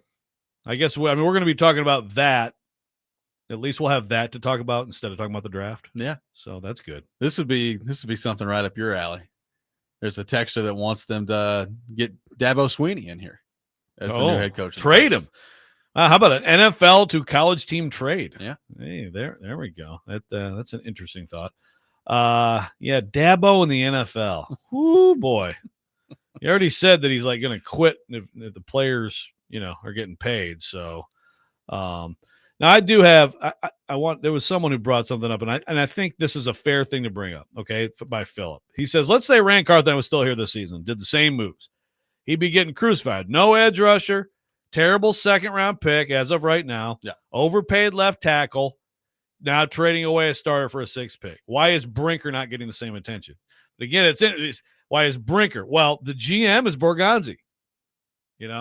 But yeah, I mean, all those things balance out the fact that they do have some promising young players offensively in this class. But I agree. People look, the Rand thing. People want to blame Rand, and it's just, look, when Malarkey left, it was for a lot of people just wanted to see wasn't that good, and Terry Rubisky and all this stuff, and then John Robinson left, and but Vrabel's the guy. He's the key. He's the secret sauce. And then Vrabel gets, Vrabel was just too, but Rand is a really, and now Rand, so whoever gets fired next, there will be an overemphasis on how bad they were, right? Yes. And a desire to try to hope that the people that are left, they're fine, they're good, they're going to figure it out. Now, maybe Borgonzi is good, and he's going to end up helping this get in the right direction. But I think that's a fair thing to bring up. Yeah, I mean, and again, I feel like we do this with all the drafts all the time. Like early on in the draft, like take the Levis draft. I mean, early on is hey, this draft is looking pretty good. Levis just got out here against the Falcons and threw for 1 billion yards and 4 touchdowns in the game. You got Tajay Spears out here running around, like everything's looking great. And you need time. Like the NFL, can you do it on a week in, week out basis? And that's what the league is. Can you do it on a week in, week out basis? I like Io Manor. I got a feeling he might be pretty good. So that's good. DK has been awesome in the return game. I'm interested to see if his role expands as the year goes on at wide receiver, because that would also be great if you could do that. But we'll see. But I'm encouraged. He's explosive. Gunnar Helm. I mean, Gunnar Helm has 6 catches for 52 yards. Okay. So the stat line is not going to blow you away, but I like what I've seen from Gunnar Helm. Like, I think he's got a chance to turn into a good player. So all those things I feel good about. Cam Ward, I feel good about. Like, Cam Ward has not blown me away. I mean, the first touchdown pass he threw blew me away. It was awesome. But like overall, I haven't walked away from Cam Ward just being like, this guy, without a shadow of a doubt, is a Hall of Fame quarterback one day. But I also I'm not discouraged by what I've seen. No, like, I think he's got a chance. I think he's about where I thought he would be this year, which is you can see signs that he's going to be pretty good. The situations around him is pretty awful. And now basically I'm praying that the Titans don't ruin it. Like, that's where I'm at with Cam Ward. And we're not gonna know the answer to that this year. Like, I've seen enough to know and look at the Titans roster enough to know at the end of this season, I'm here to tell you, we are not going to know one way or the other if Cam Ward is going to end up being a franchise quarterback or not. We're just not. It's going to take some time. Now, let's say, and I don't think the conditions around him will allow for this, but let's say he goes on a tear. They win some games. He looks great. There are people who will think that we know that. But again, I'll just point you back to C.J. Stroud 2 years ago. There's no way anyone thought that the struggles that we've seen from him would be coming based on what we saw from him 2 years ago, right? Correct. So we have quarterbacks who struggle, and with this whole trend in the NFL, I mean, the Titans' best quarterbacking of the past 20 years is because of a retread quarterback that they picked up for a 4th-round pick, and it's all over the league. There's also the quarterback who looks great early and then fades out, and that's another. It just takes time to know. And again, it takes what is around them. I'd love to see Cam Ward with actual protection consistently and weapons who catch the ball consistently and a head coach who isn't stumbling all over himself and good play scheme and design and all that stuff. I'd love to see that. I think it could look really good. When will that happen? Yeah, I'm totally with you. 615-737-1025 is our phone number. We'll have the Rob rant coming up next. Take your thoughts on our phone and text lines driven by WilsonCountyHyundai.com. Charles Robinson will be with us at 8 o'clock from Yahoo Sports. All that ahead. Robby and Rexrode, 1025 The Game.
Don't make me angry. Sometimes you have to tell someone to pound sand. You wouldn't like me when I'm angry. This is the Rob Rant. Now on Robby and Rexrode. I'm not going anywhere. Say another word about the Detroit Tigers. You're dead. Well, at least he didn't say he hated his father. Come after me! Vrabel leaving the field here stained in blood. He looks like a diseased chicken. I'm a man. I'm 40. But I just hate sports.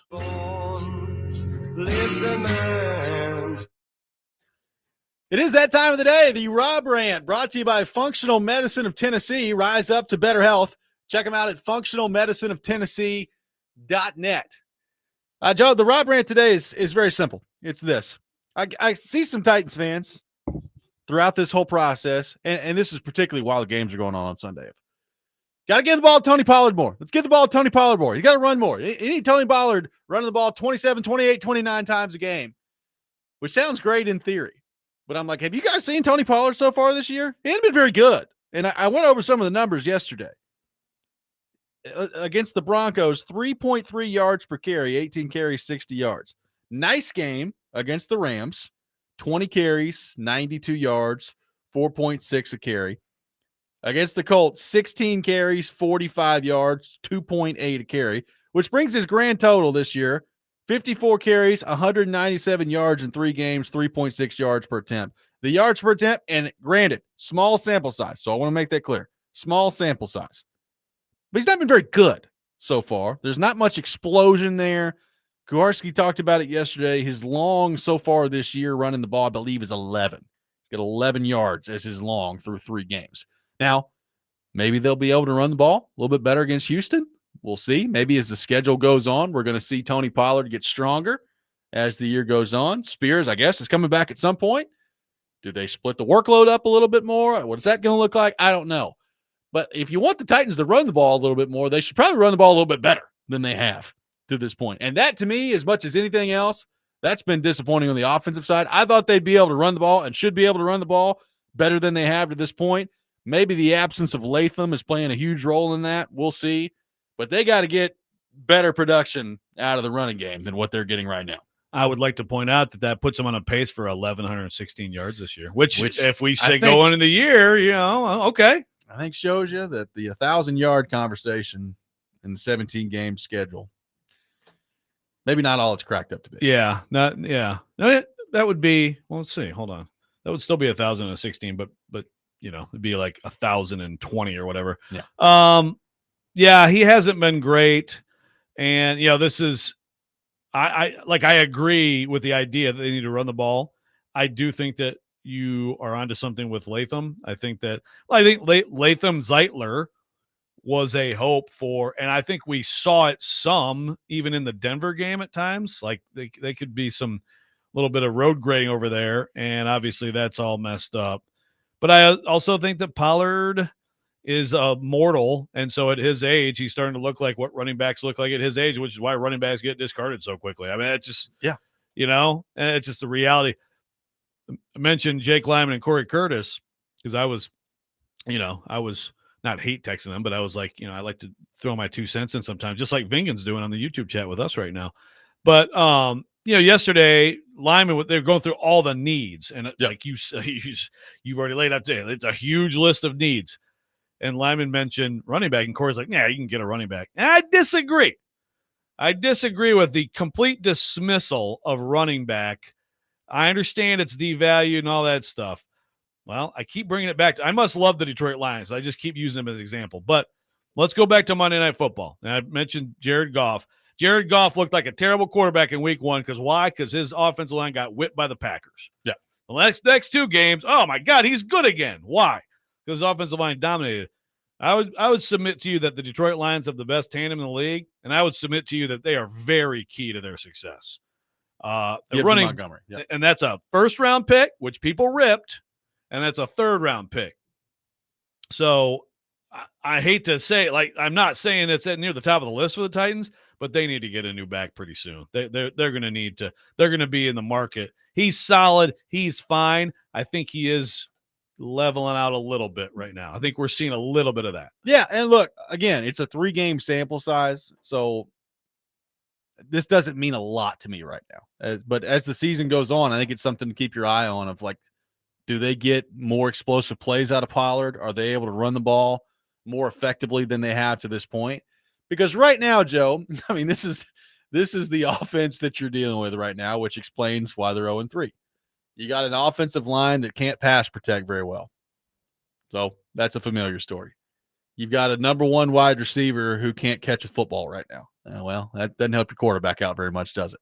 You got a running game that has almost no explosiveness to it. Pollard's averaging 3.6 a carry, which again in the NFL is not a good number. 3.6 yards per carry. I mean, we talk about helping your quarterback.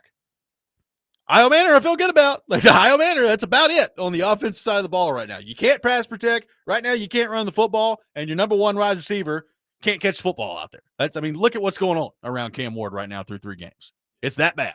Yeah, absolutely. If you want to take Robert here says if Derrick Henry was still here, we'd be having a completely different conversation. Well, here's another thing about that. Let's remember Derrick Henry's yards per carry here at the end with the Titans, right? I mean, there is still that everything is interrelated and dependent on each other, right? So that's the thing with Pollard, to be fair to him. If you can't protect, if you can't pass, if people aren't worried about you, if linebackers aren't in conflict, if safeties can take another couple steps forward, well, guess what? You're going to look worse as a running back too. We saw what, no one has, I know it sucks with Derrick Henry, the fumbling, but obviously Derrick Henry is still incredible as a player. He didn't look incredible here at the very end, right? Because of, and I'm not saying Tony Pollard is this an amazing player who's just being held back, but it is all connected. And pretty much it's almost all bad for the Titans. Exactly. So, look, I'd love for them to be able to run the ball a little bit more effectively. I think you're right from what you said yesterday. Regardless of if you're running the ball well or not, maybe lean into the play action a little bit more than they are right now, which is something I hope that you'll see from Bo Hardegree, which is all right. I kind of fall in line with Kuharski. I have seen in the NFL linebackers bite on a play action fake when a team is run 11 times for 38 yards in the game. Yeah. They'll bite. Not every time, but they will. So I would lean into play action a little bit more. You force some pause, and there's a benefit to it no matter what. Thank you to Andrew from Dover. He says, I agree with Joe. Trade for Cam Scadaboo the next great times. Well, Cam and Cam together in the backfield. Well, he's pretty good, man. Just saying. People are trolling me about Santa's trolling me about Genty too. Genty's gonna be just fine. It's not going well for him so far. No, but they stink. They do. And that's the thing. I think no different at all about his talent. They stink. It's amazing that they won at New England. Yeah, actually, that one could haunt Vrabel this year. It could. Indy Ben is weighed in. Says more reasons the Titans should have probably traded down and gotten a good haul of picks to rebuild the roster before bringing in your potential franchise quarterback. Surroundings matter. Look at what's happening with Indiana Jones. Boom. There we go. Indiana Jones and Jonathan Taylor looks great. The Temple of Boom. Yeah. Yeah. Now look, this keeps coming up, but someone asked the question today. It's why did they not do that? Why? And talking about the trade. Yeah. Yeah. And I think this show thinks they should have, thought they should have. But again, the why is that they think Cam Ward's going to be great. Is going to be worth being the number one pick. I can't tell them right now they're wrong. No. And if he is worth being the number one pick, then you don't make that trade. As I discussed, if you think the quarterback is that guy, there's really no amount of picks that I make. Go get the quarterback figured out. Right. But to Indy Man's point, when you are this bad, which has happened to plenty of quarterbacks in this league. Oh, yeah. And then the teams eventually got better and you could see that they were good, but it is a rough place to start. Charles Robinson from Yahoo Sports will be with us coming up next. We'll get his thoughts on the Titans, on Brian Callahan, and, of course, on all things NFL headlines as well. Robby and Rexrode, 102.5 The Game.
Final hour, Robby and Rexrode, 102.5 The Game. Robby Stanley, Joe Rexrode, Ian Safar here with you on this Thursday morning. And we welcome in our friend Charles Robinson from Yahoo Sports on our 102.5 The Game phone line, driven by WilsonCountyHyundai.com. Charles, good morning. How are you?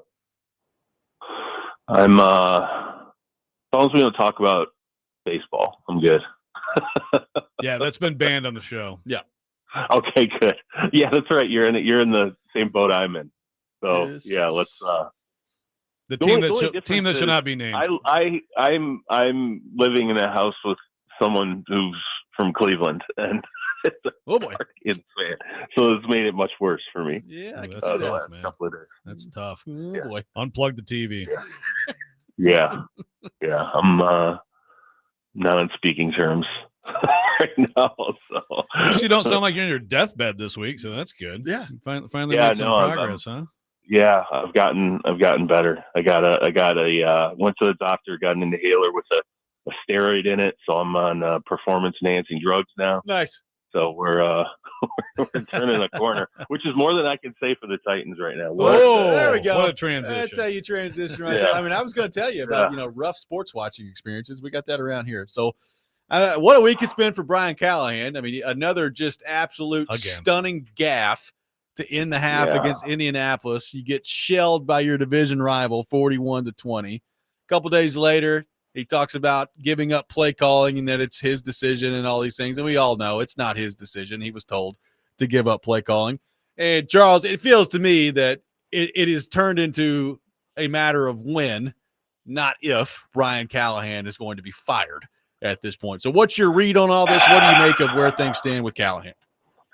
Yeah, I mean, you kind of, when you look at the writing on the wall, anytime that play calling gets taken away and it becomes apparent, in the ensuing press conference that it was taken away, that's the feel, right? That it's not like, there was a talk and I surrendered it because I felt like it was the best thing to do for the team.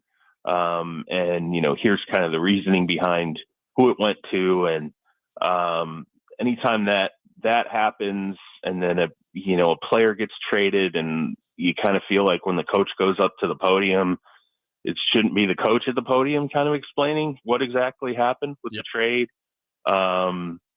It feels like, and another thing too, that is really interesting here is, I'm sure people there are really frustrated that you're not hearing from like Chad Brinker or Mike Borgonzi or like how, why, at least when there's like a trade, even one of this magnitude, which isn't huge, but maybe there's someone else who can explain this. Well, anytime someone from the front office at this point exposes themselves to the media, they're going to get asked about the head coach's future. They're going to get asked about these trades. They're going to get asked about the play calling. And if all of those roads lead down a path where they have to evade or lie, or, if we're assuming here that, hey, Brian Callahan this is heading toward a bad outcome here, this guy could potentially lose his job.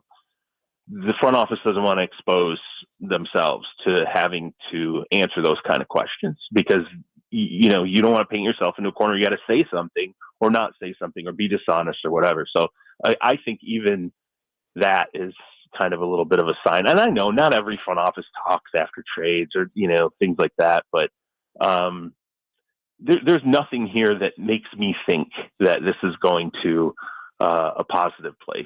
I think with Brian Callahan, which, it's unfortunate that it's heading in this direction. And, maybe we'll see what happens against Houston, which has got, its own brand of problems right now that are pretty significant.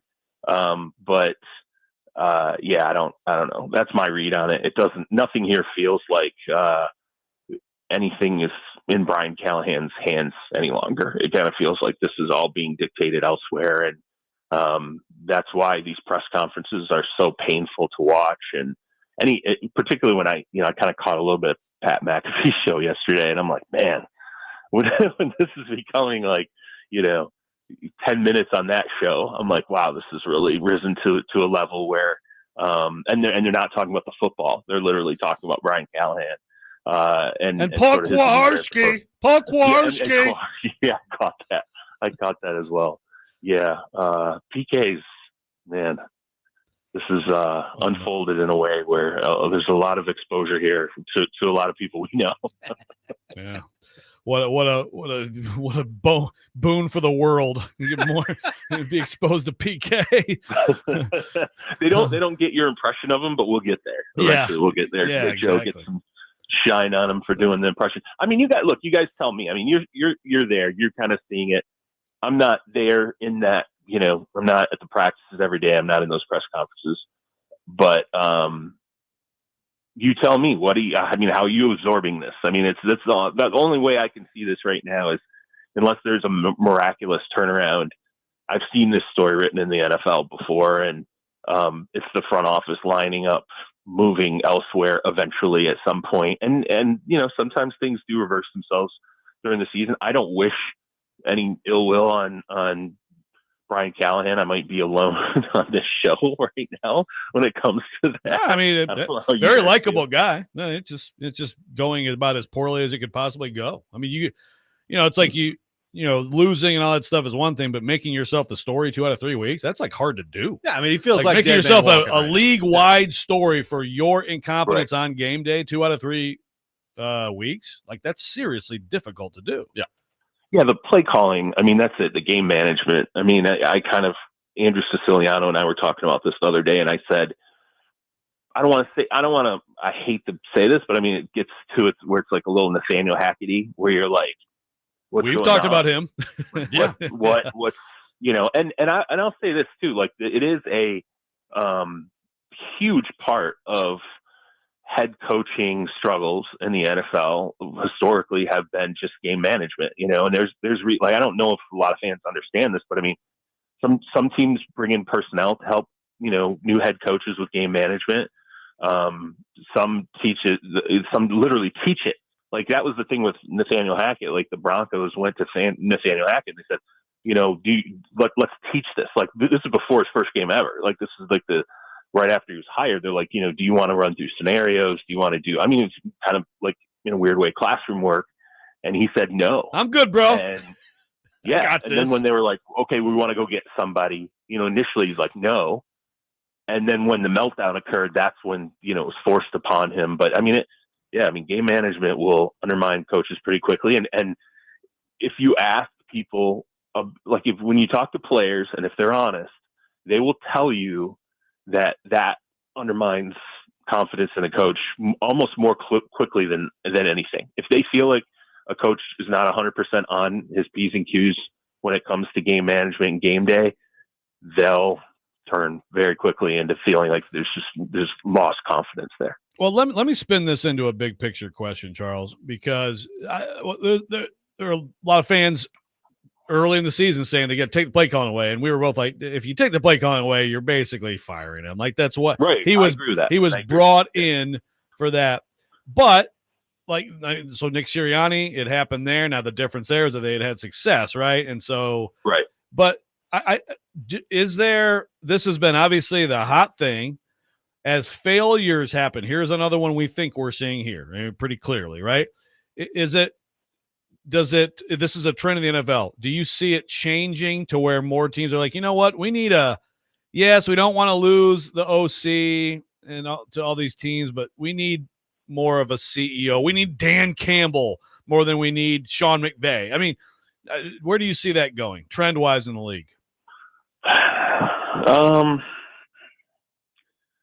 Yeah, see, I don't know. I mean, it's funny because this is actually cyclical. I don't think this is really that new. I just think it's like a different version of it because I remember when Mike Holmgren was in Seattle and he had, and it was like play calling, GM, coach, GM duties. Yeah, it was like everything. Like he was, and it was sort of at the time. I remember the way we used to refer to it as we were sort of like the high chairman of the football team or the czar of the whatever, because they had everything. They had all the control, and it was like, I remember when that went so badly, or it kind of felt like it turned over time, and then things started to get stripped away.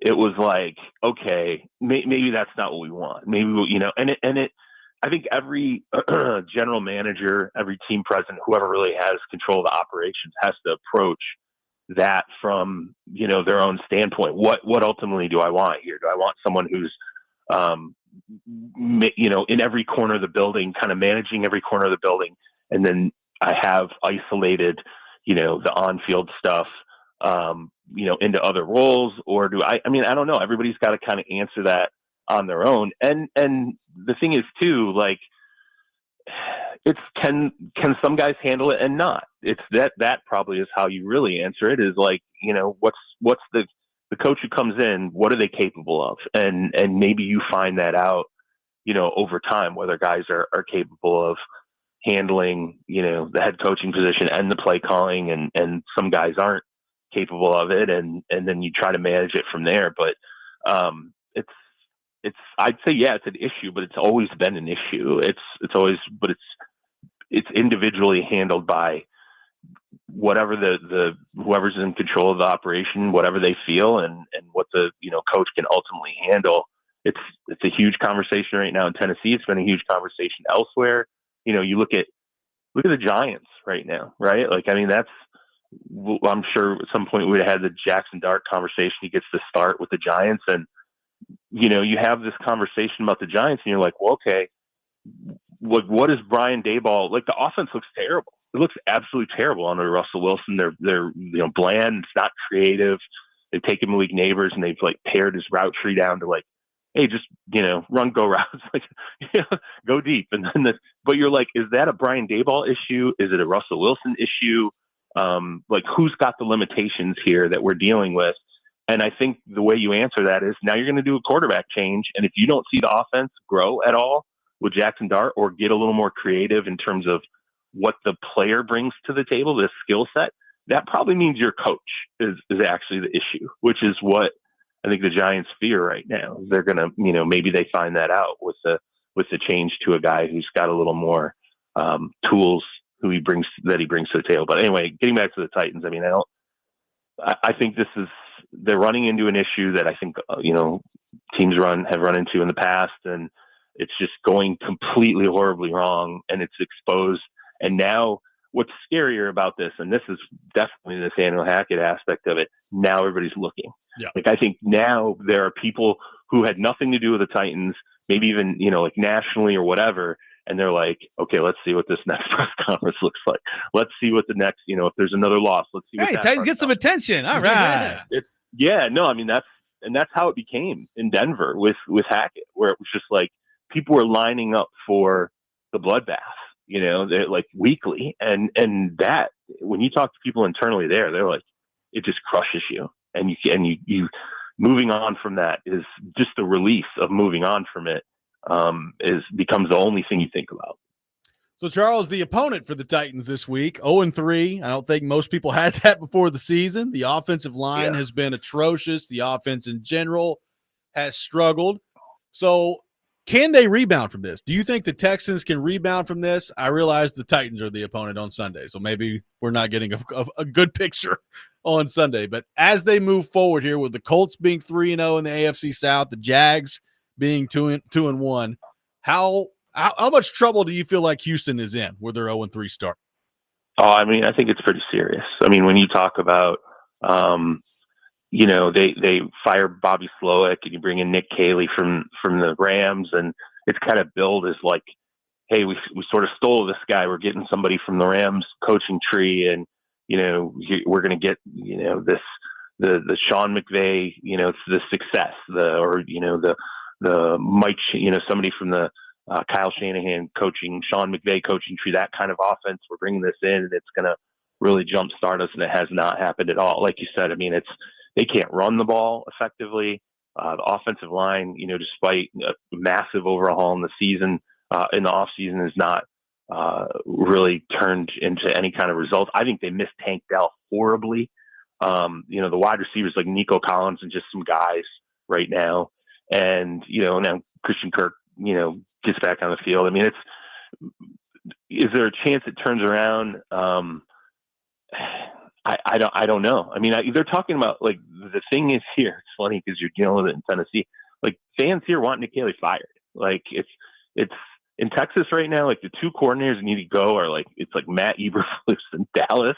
Everybody wants to talk about firing him, and then Nick Caley in Houston. And I think the fear of it is, how is this impacting CJ Stroud like long term? And an interesting kind of side story that's going to start to develop here is, entering this season, the Texans are thinking, hey, we're going to go into the next offseason signing CJ Stroud to a contract extension, right? We're going to do the big quarterback extension. Through 3 games, I don't know. I mean, would you do a quarterback extension right now? Because you don't know. You're like, okay, is this a CJ Stroud problem? Because he is making some poor decisions. He's turning the ball over in ways that we have not been accustomed to seeing. It feels like he's forcing some things. He's drifting at times when you watch him. Like, I think pressure is affected him, where you watch him in the pocket and you're like, sometimes it feels like he moves away from pressure that's not even there. And you're like, all right, well, how affected is he right now? Is it a coaching issue? Is it a CJ Stroud issue? And how's that going to affect, this next coming off season? Like, it's one thing to talk about where's the season going, but pretty soon it's going to develop into a longer term thing where it's like, okay, it's not just the season. Now we have to think, do we now have to wait another year, to sign Stroud to a contract extension? Whereas, we thought this was something we're going to want to get done immediately. And it's rough. I mean, I'll tell you what, in terms of two teams that desperately need to win a game, I mean, I can't, like, when's the last time I've seen two teams run into each other, in the 4th week of the season where, man, they both really, really, I don't think DeMeco Ryans is in any trouble here, but I do think elements of his coaching staff, were there to be a loss, I'm like, I don't know, there might be changes after this next week. I mean, this whole thing. So I get all that with, the OC, Stroud, certainly it's all fair, but like, do we not notice how freaking awful their offensive line is? I mean, we were talking about this earlier, Yeah, Charles. It's sure. like all of a sudden now the Lions' new OC is a genius again. They had some creative plays. Goff's awesome again. Well, their offensive line got its butt kicked by the Packers in week 1. Their offensive line dominated the next 2 games. Amazing how everybody looks smart and good, and the skill guys are good. I mean, like, Yeah. I feel like just offensive line play. Yeah, It's okay, not but everything, but my God, it's underrated still, and it shouldn't here's be. the thing with the Lions, though, that I will point out. There are a lot of guys talking about coming out of that Green Bay game, like the communication issues. And to me, I'm like, okay, that kind of smacks of, you made changes at your coordinator spots and something was not happening offensively where, whatever, the communication was not there, not in the way that they're normally accustomed. I don't know if that means play, when plays are coming in, or how the line is communicating, in terms of, protections, what's going on at the line of scrimmage. But, and even in the ensuing wins, when they're talking about what got better, they talk about that. They're like, oh, communication got a heck of a lot better. And so I think you're right. I mean, look, the line, there also is an aspect with the Texans where they remake that offensive line. So people are like, why? Hey, when it comes to, I'll go to GM, Nick Caserio, why isn't he blamed for any of this? Like, the line is obviously still in disrepair. Well, is that a coaching thing, right? Like, is it the coaches that are having the issue here? Is it the OC? Is it like how many people have a hand in this? Or is it just the talent is not what it ultimately needs to be? These are difficult questions to answer, particularly once you get into the season like this. And I'll tell you another thing too, and I'll say this every single season, I'll beat the heck out of it. The worst thing you can have happen, the hardest thing to fix, particularly when you get through a month of the season, if it's in disrepair, is any offensive line issues. Because you're not going to go get guys to fix it. Yeah. It's really hard to coach and change it unless you have guys that are hurt and aren't on the field at the beginning of the season, unless it's some kind of a health issue. If your starters are there after 4 weeks and they're bad, you're going to probably have a really tough time without changing something dramatic schematically, or, some other help coming somewhere else in the building. It's just really, really hard to fix your offensive line once it's bad through a month of the season. So, Charles, Micah Parsons returning to Dallas on Sunday night. Packers coming off just an absolutely infuriating loss. to the Cleveland Matt Browns LaFleur's an idiot again on Sunday. I am so mad. So we'll put that to the side for a minute. What do you make of, or I guess, what do you expect from Parsons coming back to Dallas against that offense? And what do you expect for Dallas in this game? Not having CD Lamb, you've got a bunch of problems on defense. What do you think of this matchup? I mean, it's a monster game, I think, for Dallas in some respects. When you talk about, the talent, as you said, there's Deron Bland's out there, CeeDee Lamb's out there. I mean, there's just, injuries that are already setting in for the Cowboys. But then again, like I said, Eberflus, when you talk about the defensive scheme, it reminds me a little bit of like when when Mike McCarthy came in, he had Mike Nolan as his DC, and you started to hear out of the locker room, hey, our talent doesn't fit really what this scheme is right now, and the scheme is overly complicated, and this really isn't going to work, and it was horrific throughout that season. And Nolan ultimately gets fired, and it's a scenario where you're starting to hear that already after like 3 weeks with not exactly the same. I don't think the vitriol is quite there, but it's sort of like, hey, is the scheme, he runs a lot of zone stuff, is like the scheme and the roster aligned? Is the talent correct for what we're trying to run here defensively? So that's definitely a huge worry. The secondary's been rough. I mean, up front, it's just, it's a lot of things that I think if you beat the Packers in week 4, it quiets things pretty significantly. But the problem is the Packers come in, I promise you they're going to be upset with having lost to the Browns, which, by the way, the Browns defense, like, I'm going to tell you right now, it's unbelievably good defense. Like, it's people clowning the Browns, but that defense is absolutely no joke. And they're going to face a vastly different defense in terms of the talent and the ferocity up front. I mean, the Cowboys got like 4 sacks through 3 games. There's just no Dante Fowler Jr. is producing nothing. They could use an edge rusher. Yeah. I mean, right. You go and you get Jadeveon Clowney, and I'm kind of like, man, I don't know, it's like a red flag to me, because when you go and you get the mercenary who's supposed to be the guy who comes in and is supposed to help your pass rush, well, he sets the edge better than he rushes the passer, honestly.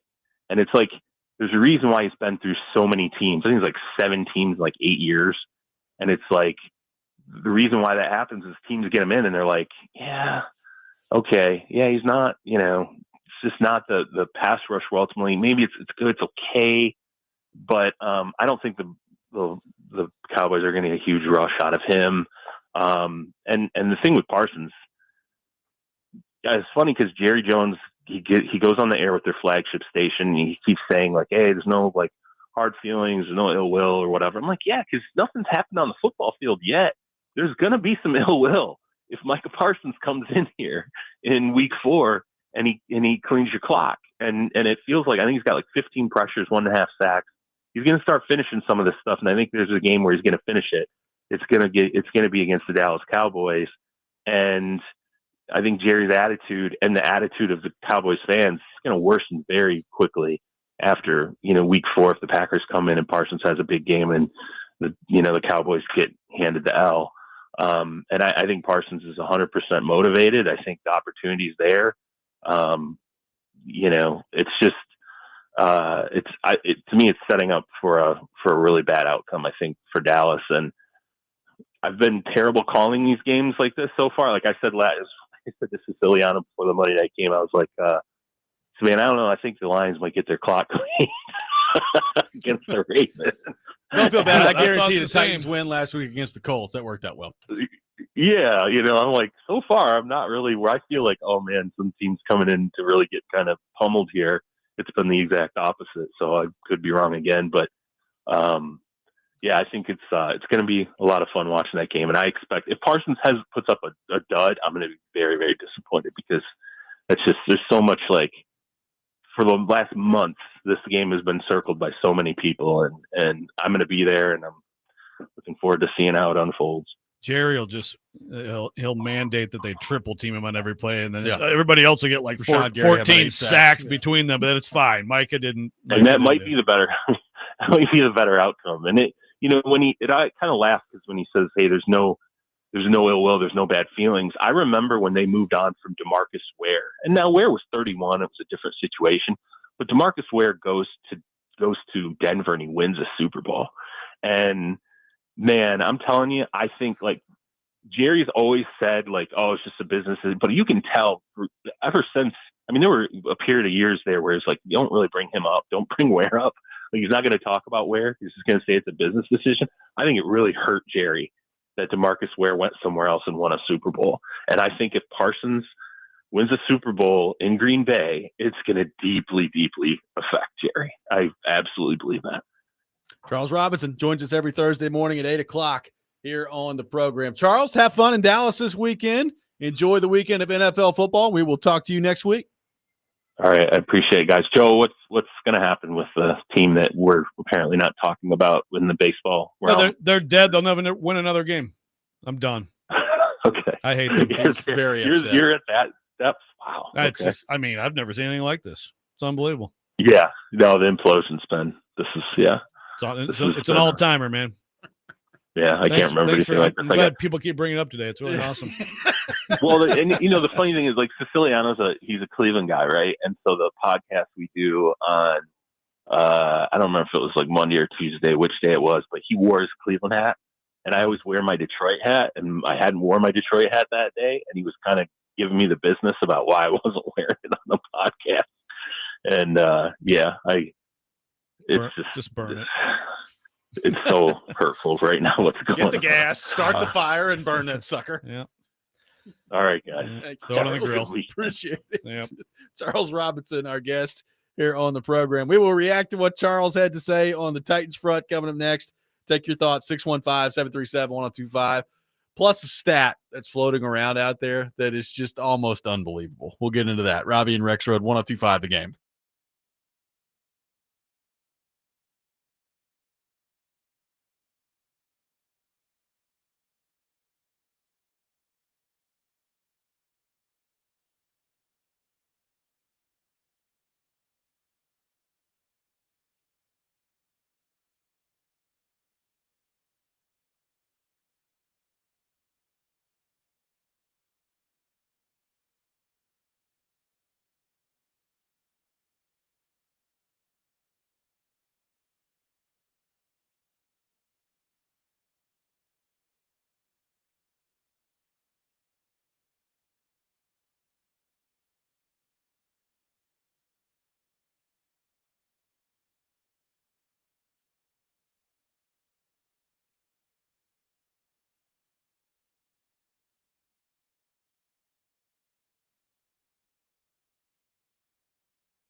This Sunday, the NFL game of the week on 94.9 The Fan is the Packers taking on the Cowboys at 7:20. NFL game of the week presented by Circus Sportsbook Kentucky and Macero in 12 South. Speaking of Circus Sportsbook Kentucky, DVD with Willie Donick, Derek Mason, and Adam Vengen will be live at the all-new Circus Sportsbook Kentucky in the Mint Gaming Hall this Monday prior to the Monday Night Football game. Head on up there, watch the Jets and the Dolphins and the Bengals-Broncos doubleheader on Monday Night Football. Plus, ask about Circus giveaway for a trip to Las Vegas for the Titans and Raiders game coming up in October. Appreciate Charles Robinson from Yahoo Sports for being with us in the last segment. I thought Charles's answer on your question, Joe, about the trends in the NFL, and if you start to see more failures like we think that Brian Callahan's going to end up being, of the offensive guru, play-calling head coach that comes in and just totally flames out there, do we see maybe a shift the other way in terms of the style of coaches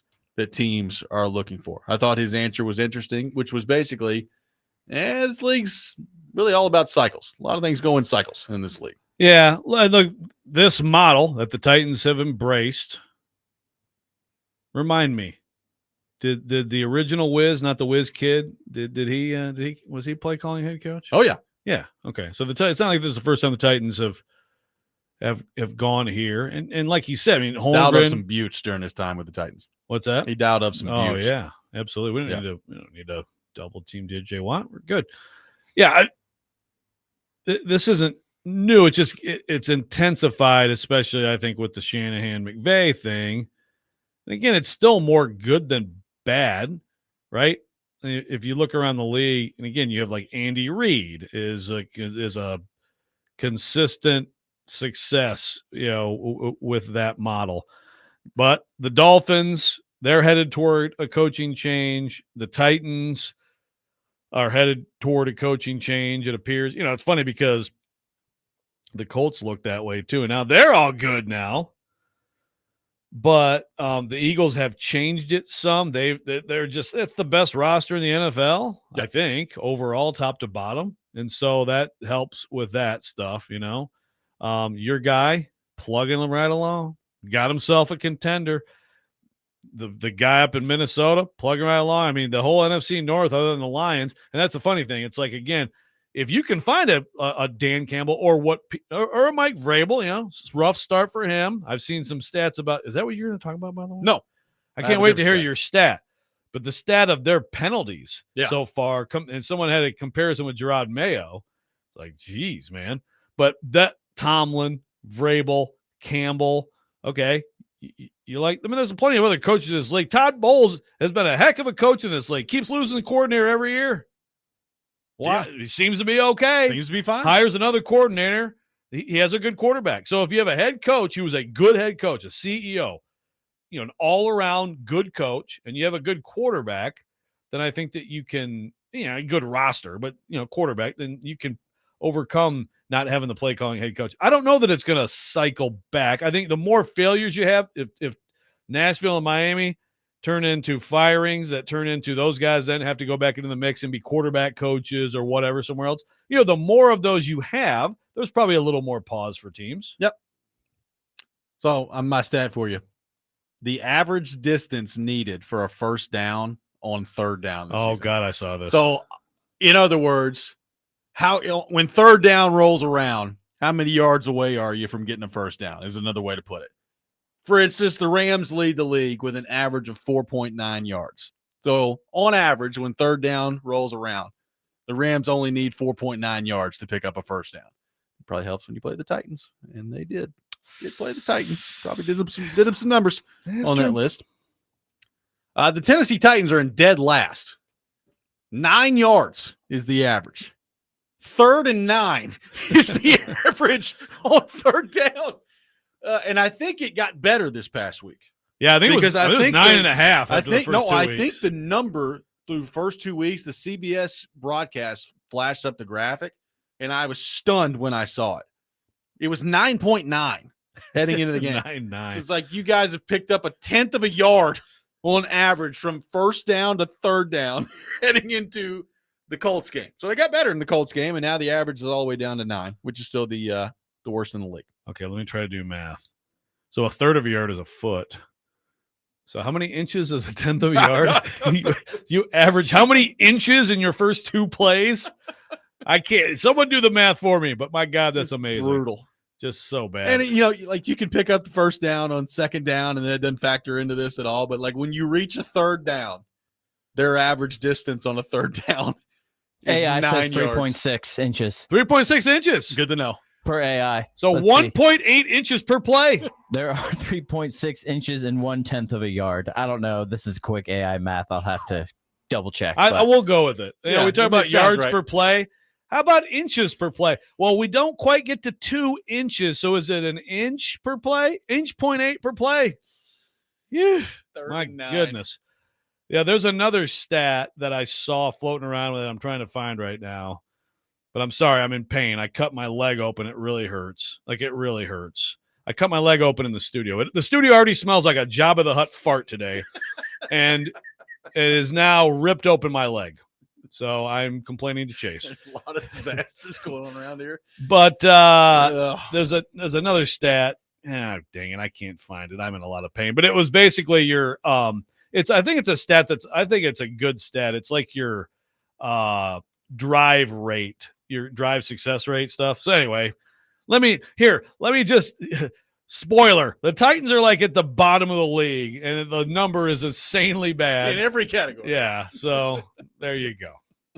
I think we have established they're not good. Yeah, I think we have. But I just, that number is amazing to me.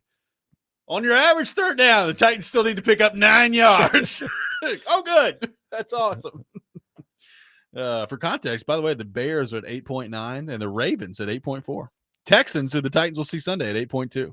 Could have a lot of third and longs on Sunday between the Titans and the Texans. No kidding. I'm shocked to hear the Ravens are that bad. Yeah. It's up to Derek. I tell you what, man. The thing about the Ravens is, I was going to ask Charles about this, but huge game. We went too long. 1-3 or 1-2 Ravens, 1-2 Chiefs. Huge game. I still believe in the Ravens. I picked the Ravens to win it all. I still believe it. Man, not to bang on Derrick Henry too much here, but like seriously, if he doesn't fumble in the first and third week, I think that they might be 3-0 right now. Well, they're definitely 2-1. They're definitely 100% they're 2-1. Yeah. And I don't know how it would have gone with the Lions game. They were behind at that point, but that put them in a huge hole. So I still believe in them. What's happening over there? Just somebody laughing at my blood. I'm bleeding a lot. Said Jabba the Hutt fart. Is that the new Will Levis cologne? Will Levis not even in the building taking strays. Oh my goodness. Yeah, seriously. Let's leave Will alone. Where is he? And is there any way we could get like a camera on? No, I don't think so. I think he's out in like California rehabbing, right? I'm sure he is. A camera on him during Titans games. Is he watching? Is he watching? Yes, that is. Well, have you actually watched the Titans play? Your team? Yeah. They do employ you still. They do. Technically. Yeah, poor Will. Leave Will alone. I'm sure that I smelled the Mayo cologne when he brought it out last year. It was pretty good. It wasn't bad, man. Just telling you. It wasn't quite like my Ricard Noir that I used to bathe myself in, before I go out and, talking to the ladies in 1994. But I'm just saying. Yeah, pretty good. The combination of your cologne and the Marlboro cigarettes floating around, I'm sure we're good. It smelled better than this place. What a smell. It smelled better than this place, I'm telling you. We got one more segment coming up on the Titans. 615-737-1025, our phone number. Saturday's college football game of the week, Oregon and Penn State at 6:30 on 94.9 The Fan, presented by Twin Peaks Restaurants and Circa Sportsbook Kentucky. Coverage also available on the Game Nashville app and at thegamenashville.com. Robby and Rexrode, 1025 The Game.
DVD with Willie Donick, Derek Mason, and Adam Vingan will be broadcasting live from 3 to 6 at Jimmy Kelly's Steakhouse tomorrow as they celebrate the opening of their all-new rooftop dining area and bar. A great place to go before and after Vanderbilt games as well. Robby and Rexrode here on 102.5 The Game, taking your thoughts at 615-737-1025. Let's head to our 102.5 The Game phone line, driven by WilsonCountyHyundai.com. Welcome in Cam to the program. Cam, good morning. Thank you for calling in. Good morning, fellas. Okay. So, with the current dumpster fire that is the Tennessee Titans Sports Talk Radio is just terrible right now. But I got to give it to you boys. Yesterday with Paul, two parts. Number one, when Robby, when you asked Paul, so did you get a ticket? And Paul said, yeah. Man, I laughed. I re-listened to that three or four times. But then when you guys started talking about Restrepo backpedaling and Paul yelled out, put it in reverse. I'm telling you, boys, I haven't laughed that hard in a long time. That I went back, and I encourage anybody who missed out yesterday to go back and listen to the podcast. It was hilarious. Just, if nothing else, listen to the last hour with Paul. I've never seen you guys all three get along and laugh as hard as everybody was laughing. It was hilarious. So thank you, guys. Thank you, Cam. That's what we're here for. We're just real comedic hour here on this program. Who was getting along? Who was getting along with Paul? Wrong. No, thank you. Is Cam our agent? Somebody did text us today and was like, man, I don't know if Karski knows this, but traffic school is going to be awful. Like traffic school is going to take forever. And I don't think he knows this. It sounds terrible. You can't X out of it, Paul. Some modules that you just have to watch. It's at hours at a time. He'll handle that well. Put him in reverse. Well, I can't wait to hear about that. Paul, What module are you on in traffic school to this point?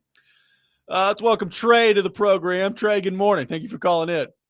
Good morning, guys. How y'all doing? We're good. Great. Hey, I want to ask y'all, okay, how many more games do y'all think that Cam Ward has before he gets demoted? Because all I've been hearing is he's gonna finish the whole year out. Isn't he hurt right now?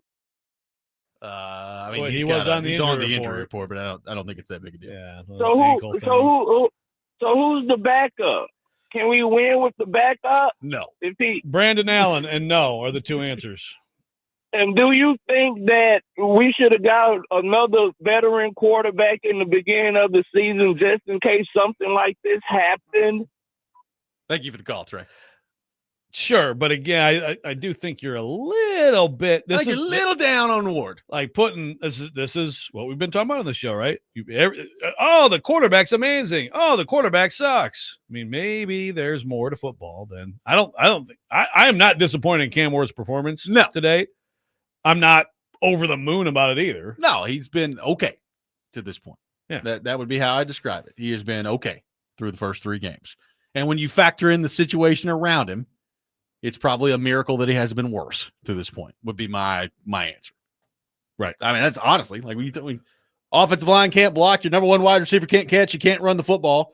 He's had one catastrophic play to this point, which was the pick six the other day. Your defense is bad. Yeah. Your coach has made a tiny little mistake or two. It's kind of a miracle he hasn't been worse than he's been to this point. I'd say he would be on the list of positives for the season, but boy, he hates Cam Ward. Trey does not like Cam Ward. He is the head of the Ward are you doings. Yeah. Meanwhile, the Cam do's, you should feel good, but not great. That's our Cam do, Ward are you doing moment. Yeah. Thank you. Yeah. Could be awesome. So I think tomorrow we don't have time now. We're going to have to play the McAfee segment about Callahan. As Paul Kwarski? Charles referenced, just so we can hear that guy say, and Paul Kwarski. That guy is that the dude who does Lou Holtz? Do I ask you this every time? No, you do ask me that every time. It's not the same guy. It's the other dude? Yeah. Is it like the two dudes and the one guy, the other one's the Lou Holtz guy? Yes, that is correct. Okay. I kind of like those guys. Meanwhile, AJ Hawk, he never talks, does he? He never talks. He just sits there. Show. It's like Penn and Teller. He's just the dude who sits there silently. Let's quickly get to Harv on the phone line. Harv, we got about 15 seconds, so make it quick. Hey, Joe, just want to get your thoughts on the Tigers. Hang up off there and listen. Yes. Did you orchestrate this call, Ian? Tell your thoughts. Well, Jake Lyman's coming up next. Maybe he's willing to talk about a team that I shall not name. That really hurts me that you had to bring that up at the end of the show. Say another word about the Detroit Tigers. Thank you, Harv. Good call. What's the name? Harv. Harv. Thanks, Harv. Jake Lyman coming up next. You're listening to 102.5 The Game.